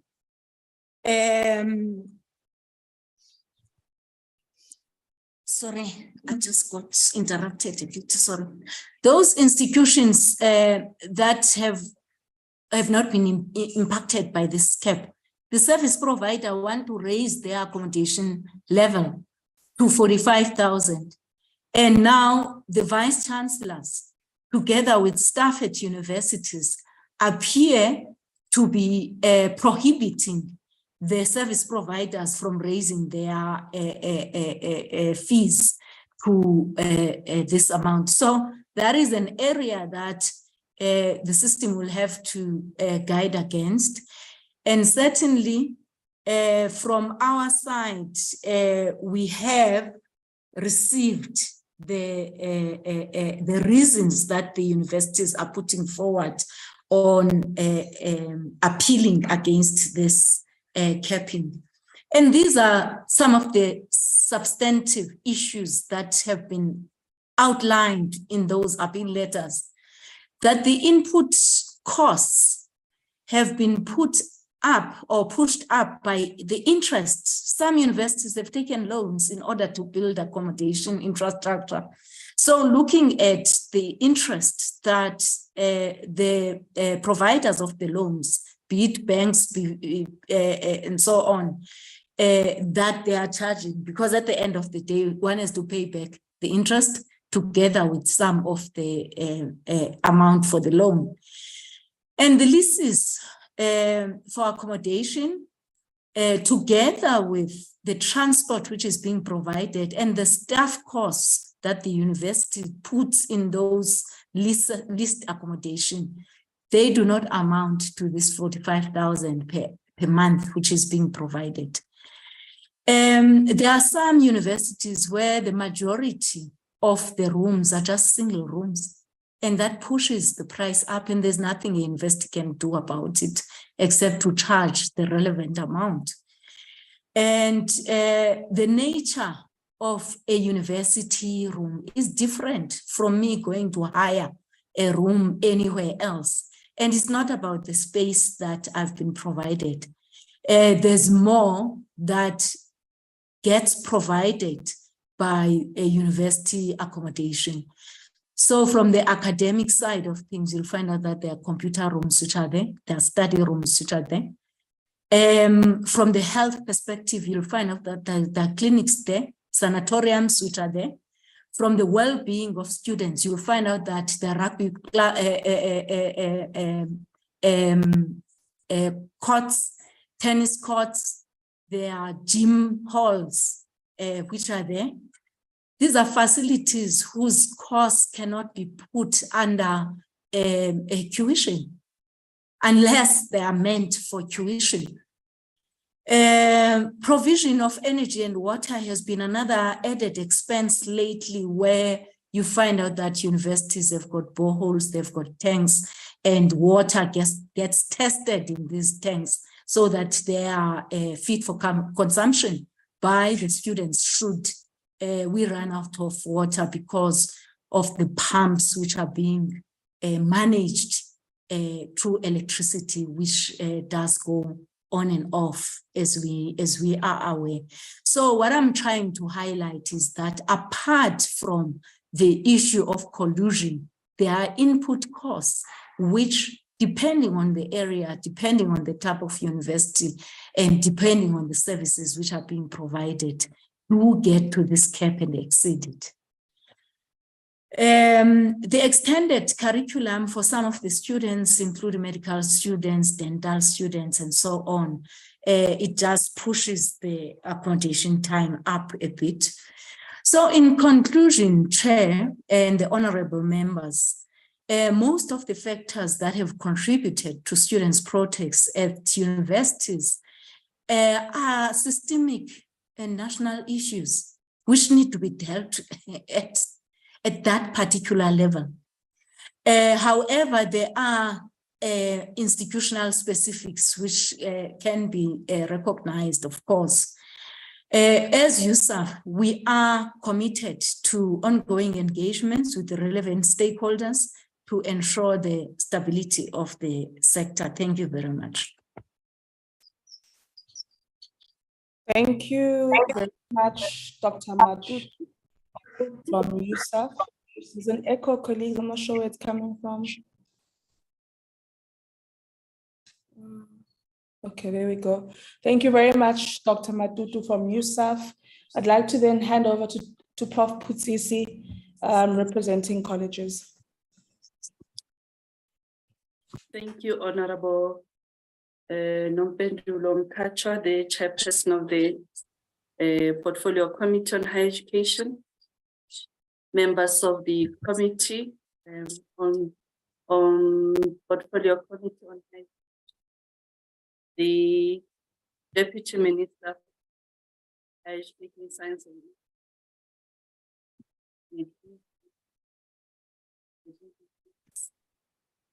senior officials. Dr. Putsisi, your mic keeps disappearing. Or your sound is disappearing. The sound comes and goes. How is it now, Chair? Okay, let's continue a bit. I'll let you know. Okay. All right. I think it's these network issues. I have with me the office bearers of SAPCO, Ms. Pula, who is the Deputy President, Ms. Maimela, the Treasurer General, Mr. Pike, the Secretary General, and Mr. Mauba, the Deputy Secretary General. At SAPCO, we have prepared a presentation, and we are honored really to be given this opportunity to address the committee. Next slide, please. We were invited to give a presentation on the overview in the state of colleges since the commencement of the academic year, the recent students' protest, and measures that we have taken to stabilize this. Next slide, please. Next slide, please. Yes, the presentation will be covering colleges as per the provinces because our footprints are provincially aligned. Let's move. The status report, there are 14 colleges that experience students' unrest and 4 colleges that have been negatively impacted by NEHAWU strike action. and not all colleges could submit their faculty reports due to time limitations, but we have tried to cover as Of Putsisi? Yes, Chair. I don't know. Can I check with Anele? Are you managing with the sound? No, Chair. Yeah, it's very low, Prof. Putsisi, and it's like it comes and goes. Like it's like the sound fluctuates. Okay, I Maybe will we use can my try- phone. Okay. I'll use my phone to join, Chair. Sorry. Okay, we'll give you a minute to switch devices.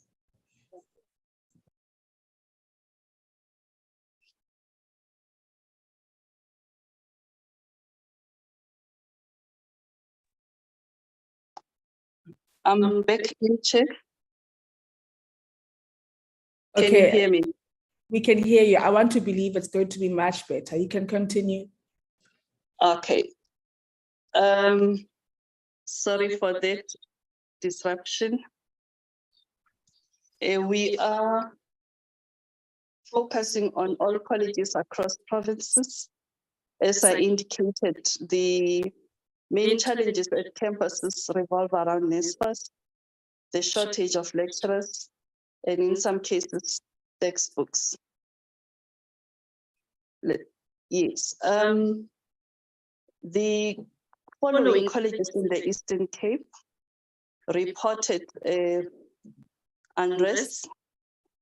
I'll go to those that have experienced challenges. Buffalo City, they experienced student unrest as a result of the delay in payment of student allowances. Part-time students not funded due to eligibility criteria. The payment of allowances through NORACO, which is that system of NSFAS. And they were also negatively affected by NEHAWU strike action.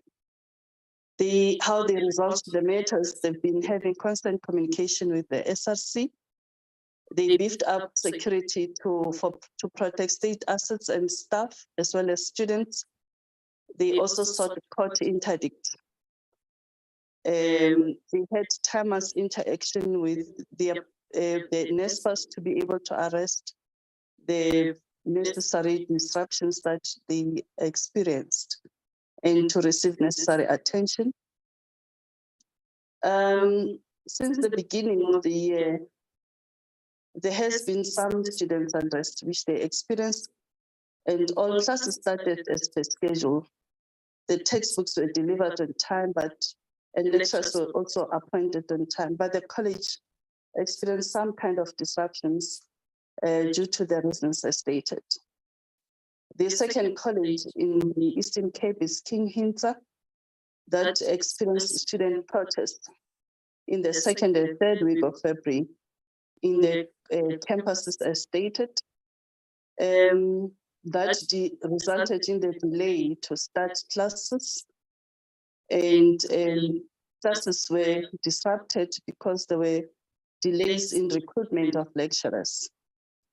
And they indicated that that process, that problem occurred as a result of poor response in their adverts. They advertised posts, but there was a poor response from the public. And they had to headhunt some of the lecturers for them to be able to fill the required vacancies. To deal with NSFAS matters, they brought in NSFAS officials to the college to give support to students. Classes have since started well since the commencement of the academic year, and they have come up with a catch-up plan to be able to deal with the backlog. We can move to the next slide. Gauteng province. Most of the colleges never experienced unrest except Tshwane North at Soshanguve South Campus, where there were some students unrest and students were denied access to the campus. by the group of students leading the protest on NSFAS allowances. The management of the college addressed the students on the 1st and the 6th of March to clarify matters around eligibility criteria on NSFAS. And an official notice was also sent to students for them to start classes, and disciplinary action was taken against ringleaders.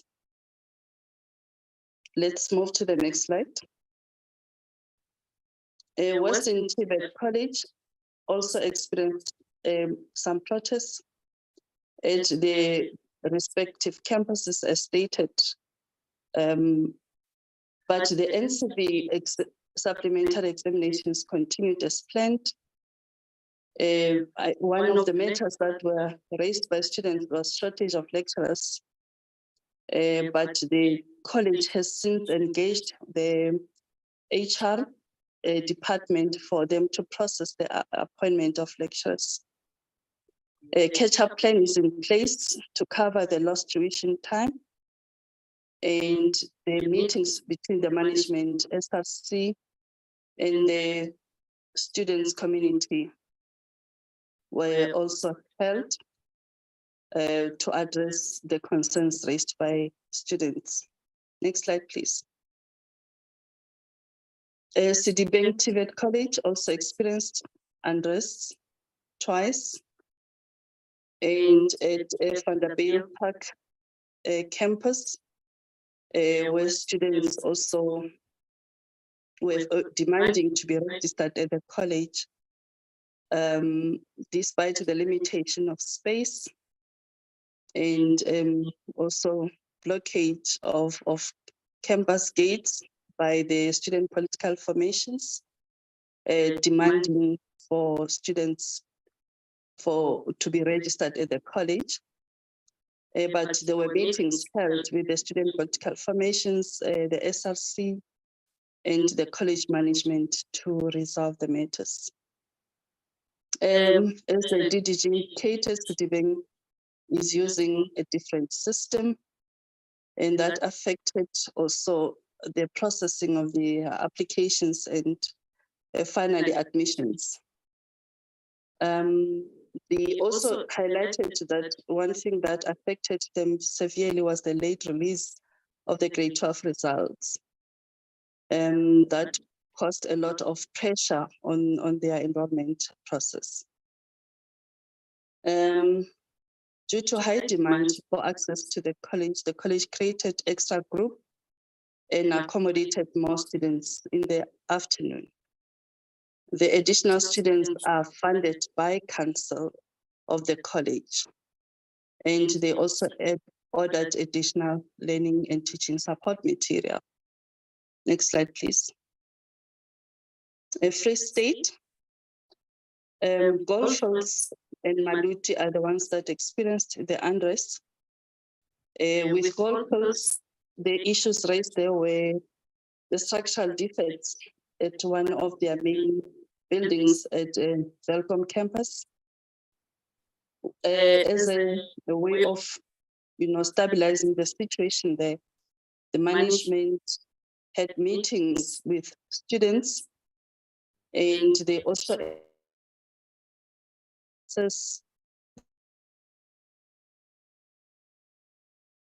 the closure of the campus.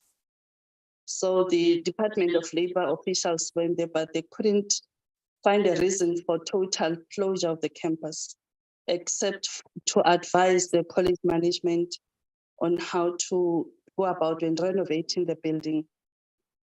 But the main building is currently not being used, and the campus is using rotational timetable to be able to accommodate students that were in that particular building. Classes are currently continuing as normal. Maluti TVET College had a problem at Lerela Tsipi campus where they're experiencing a protest due to outstanding results. There were several engagements with the examinations section of the department. Meetings with SRCs continued, and students were consistently being given updates in that regard. The campus plans were done and submitted in December for general registration of students at entry level during November 2022. Student registrations were delayed due to the late release of their results by the department, but they had since been received. Induction of students took place and teaching and learning commenced, and textbooks were also supplied, though at that time 90% of students only had received textbooks. Next slide, please. Motheo, no protests experienced.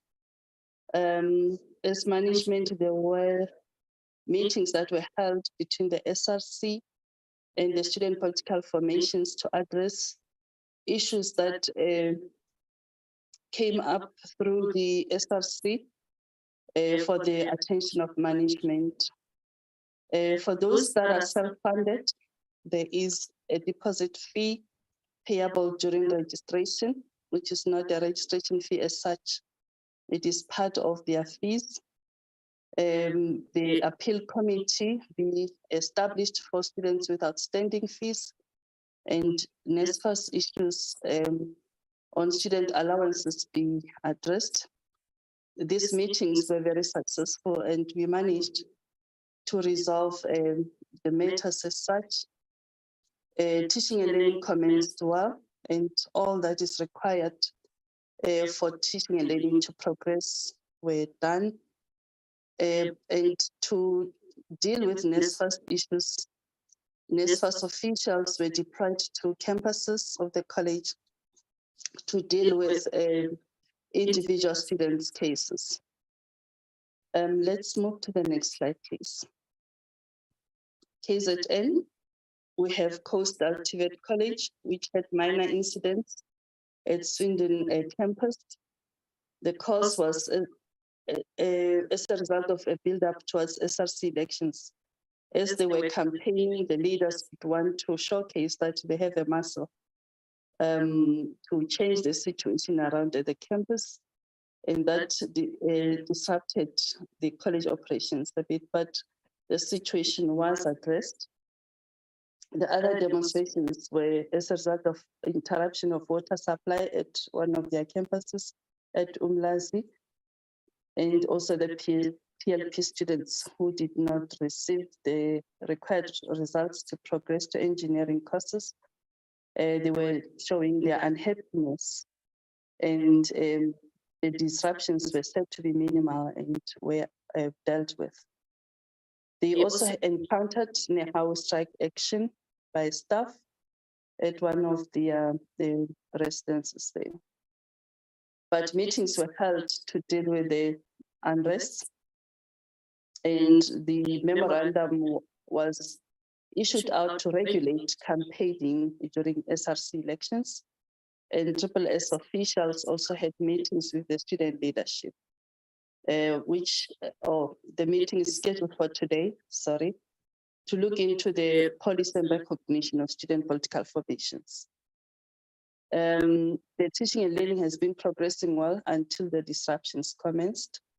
But as we said, they were minor disruptions. TechWinnie, yes, they had disruptions on the dates specified at those campuses, Ashaville campus, where there were some disruptions by students residing at the college residences, where there were blockages of accesses and burning green beans at some of the campuses. But the campus managers met with the residence committee and the campus management team to resolve the issues, and extra security was also deployed.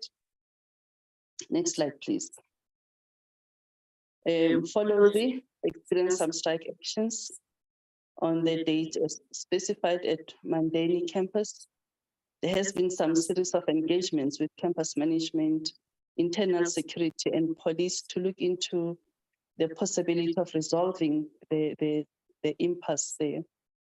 The college management is intending to reopen the college campus today. We hope that they succeeded, but there has been a series of engagements between the local SRC, central SRC, and SAPCO. We also applied for a court interdict, which was granted. Okay, let's move to the next slide. Capricorn TVET College.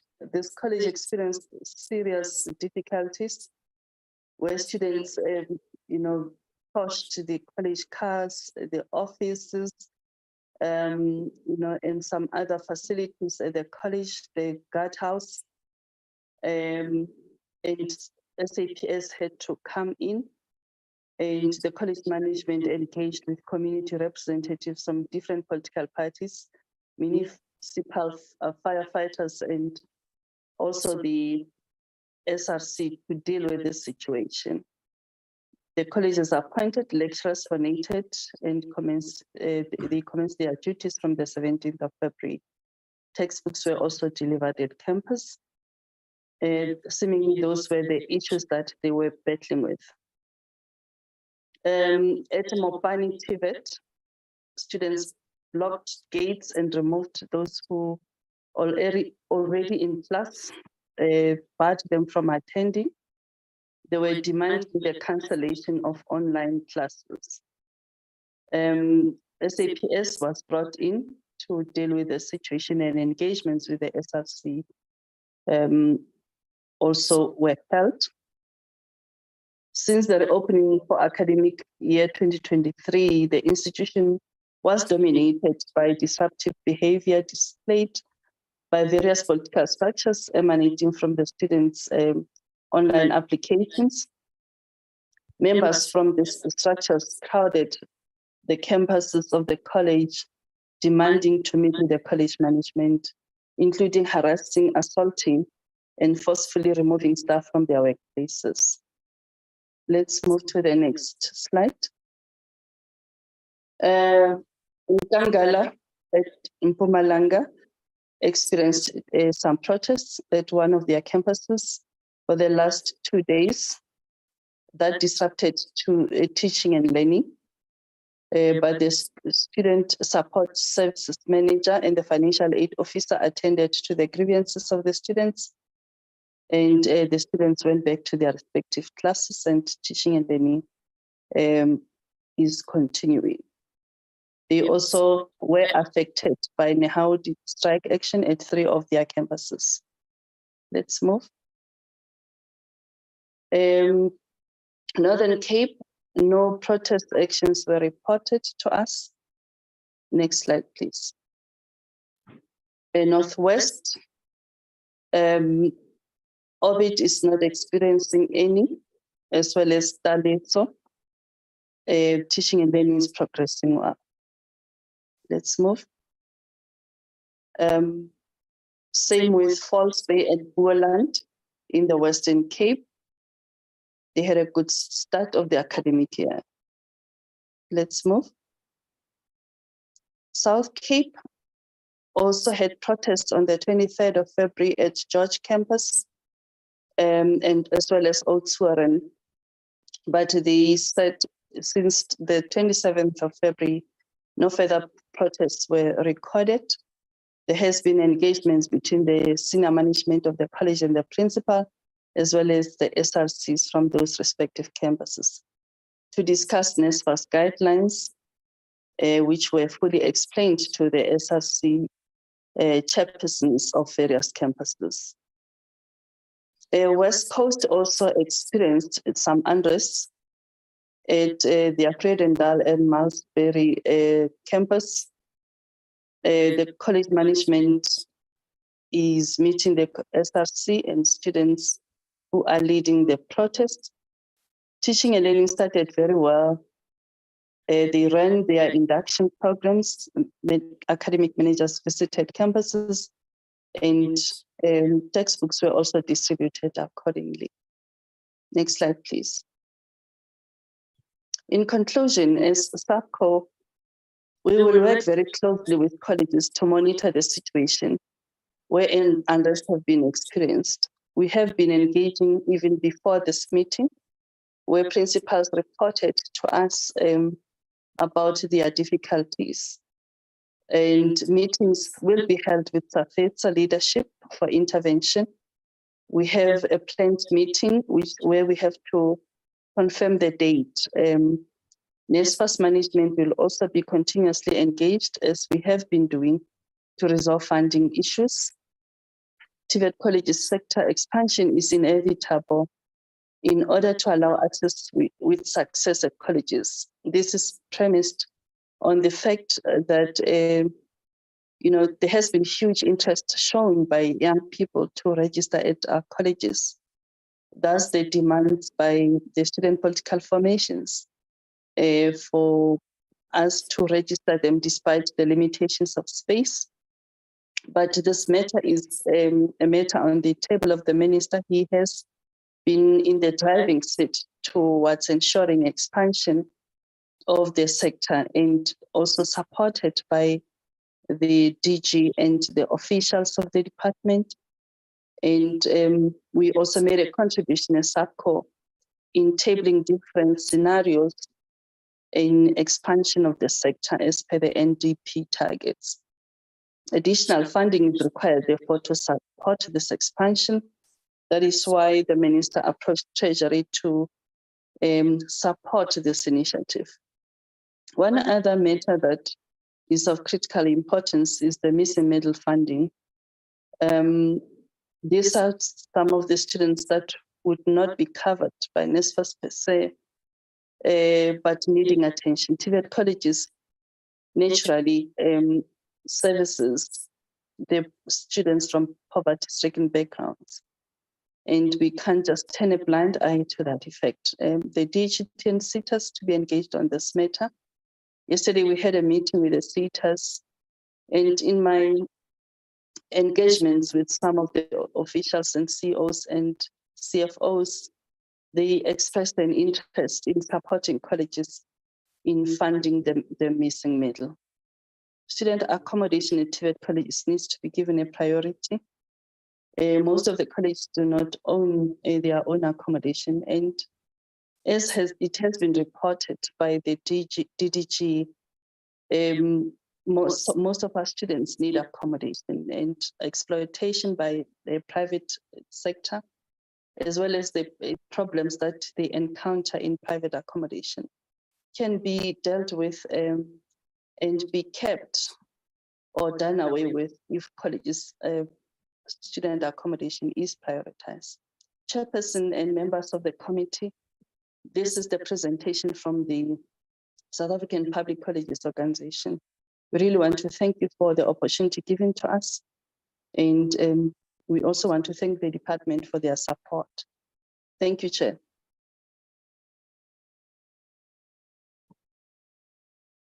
Thank you very much, Prof. Putsisi, for that input. DG, are we fine? Can I hand over to members?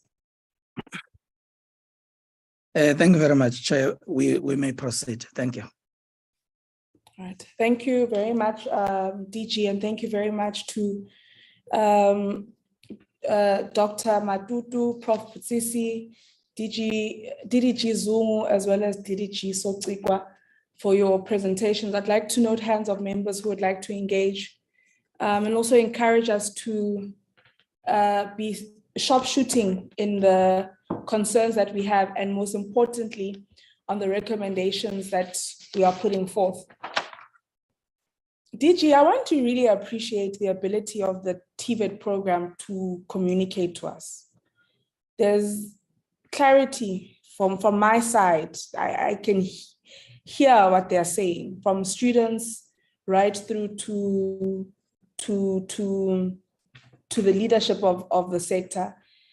Maybe I must be specific and say the presentations that FETSA gave us yesterday and the presentation that SAPCO is giving us today gives us a very clear understanding of where we find ourselves in terms of the TVET program. And it's very clear, DG, that there is a demand for access to the TVET program. DM Manamela, you've done a lot of work on increasing interest in the TVET program, raising awareness around the opportunities that are available in the TVET program, and looking at the demand for access to the TVET program. There's success to that work you have been doing. And however, the greatest challenge is that we don't have the capacity as the state to house the demand that is there. When you look at the many protests that we see at Sidibeng and other colleges, TVET colleges, it is clear that there is a demand for access to the TVET program. Now, to shoot straight to my questions on the TVET program, at King Yinza, I don't understand why I never understand when we say that we sent out an advert for lecturers, but however, there was not a great enough response when we have the high unemployment rates that we have. So DHET, working together with SAPCO, even ourselves as a committee and the entire sector, must assist colleges to spread such adverts, so that they can be the type of response that we believe they should be, given the fact that there are such high unemployment rates in the country. I don't think that there are lecturers, I think there are many lecturers who are unemployed, who could find themselves teaching in these spaces. But maybe if colleagues have an explanation as to why we're not getting the response that we want, you can share. And I also think we can't have a situation where Nahau or workers in general become the barrier or hindrance to us as a department trying to solve the issues in our institutions. There must be maybe as a committee, we must look into having a conversation with Nahau and workers and various labor unions to say, really, we need to find a way of not becoming the very same hindrance to progress. And maybe we must implore on the department to have engagements with various labor unions to say, whilst you must advance your issues, we must look at, even if it was students, if students themselves were a barrier to an engagement that would have assisted us to move forward, that is that cannot be allowed. I want to caution us as a sector to the type of words that we use when we explain certain issues, the language we use. So when we say there'll be disciplinary action on ringleaders, that term ringleaders, I think is problematic because it means, I don't know, yeah. And I think there was another college that used that type of language. We really need to be cautious on what the language we use, so that we don't further agitate students or anyone in the sector. I want to understand whether at Tshwane North College, were the concerns raised by those who were protesting, not just to the extent of which we feel that there needs to be disciplinary action? Is there no other way that they can address those issues besides shooting straight to disciplinary action? Because our understanding that there was a protest on allowances and then that issue was clarified.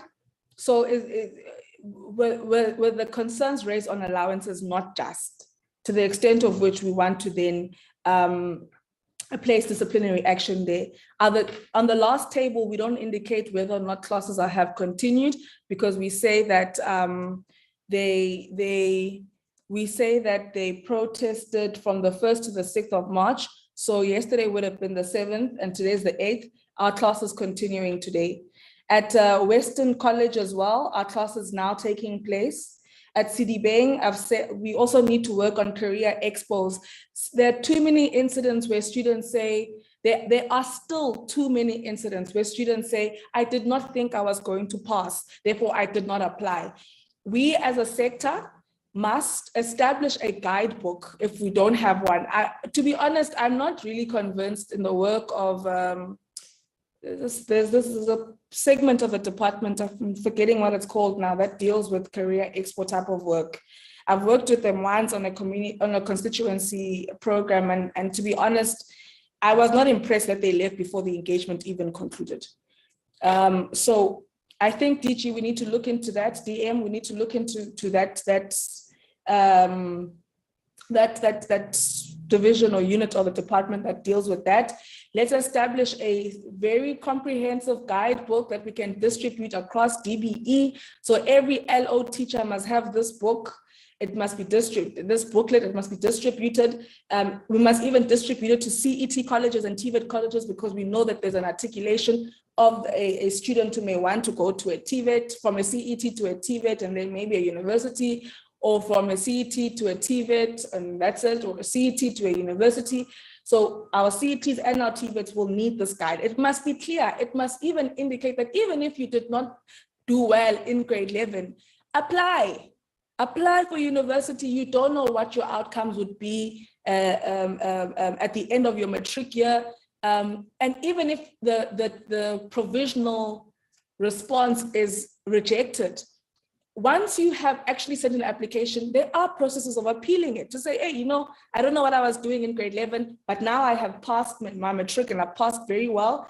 And so they can at least find you within the system. That is the kind of information we need to give to our grade 11s. That's just but a bit of information that they need. There's so much more that they don't know. So let us strengthen that, a booklet that must be distributed across DBE, and it must be out now, DG. This information we know. So we must send it out in preparing for 2024. I want to also maybe say, looking at the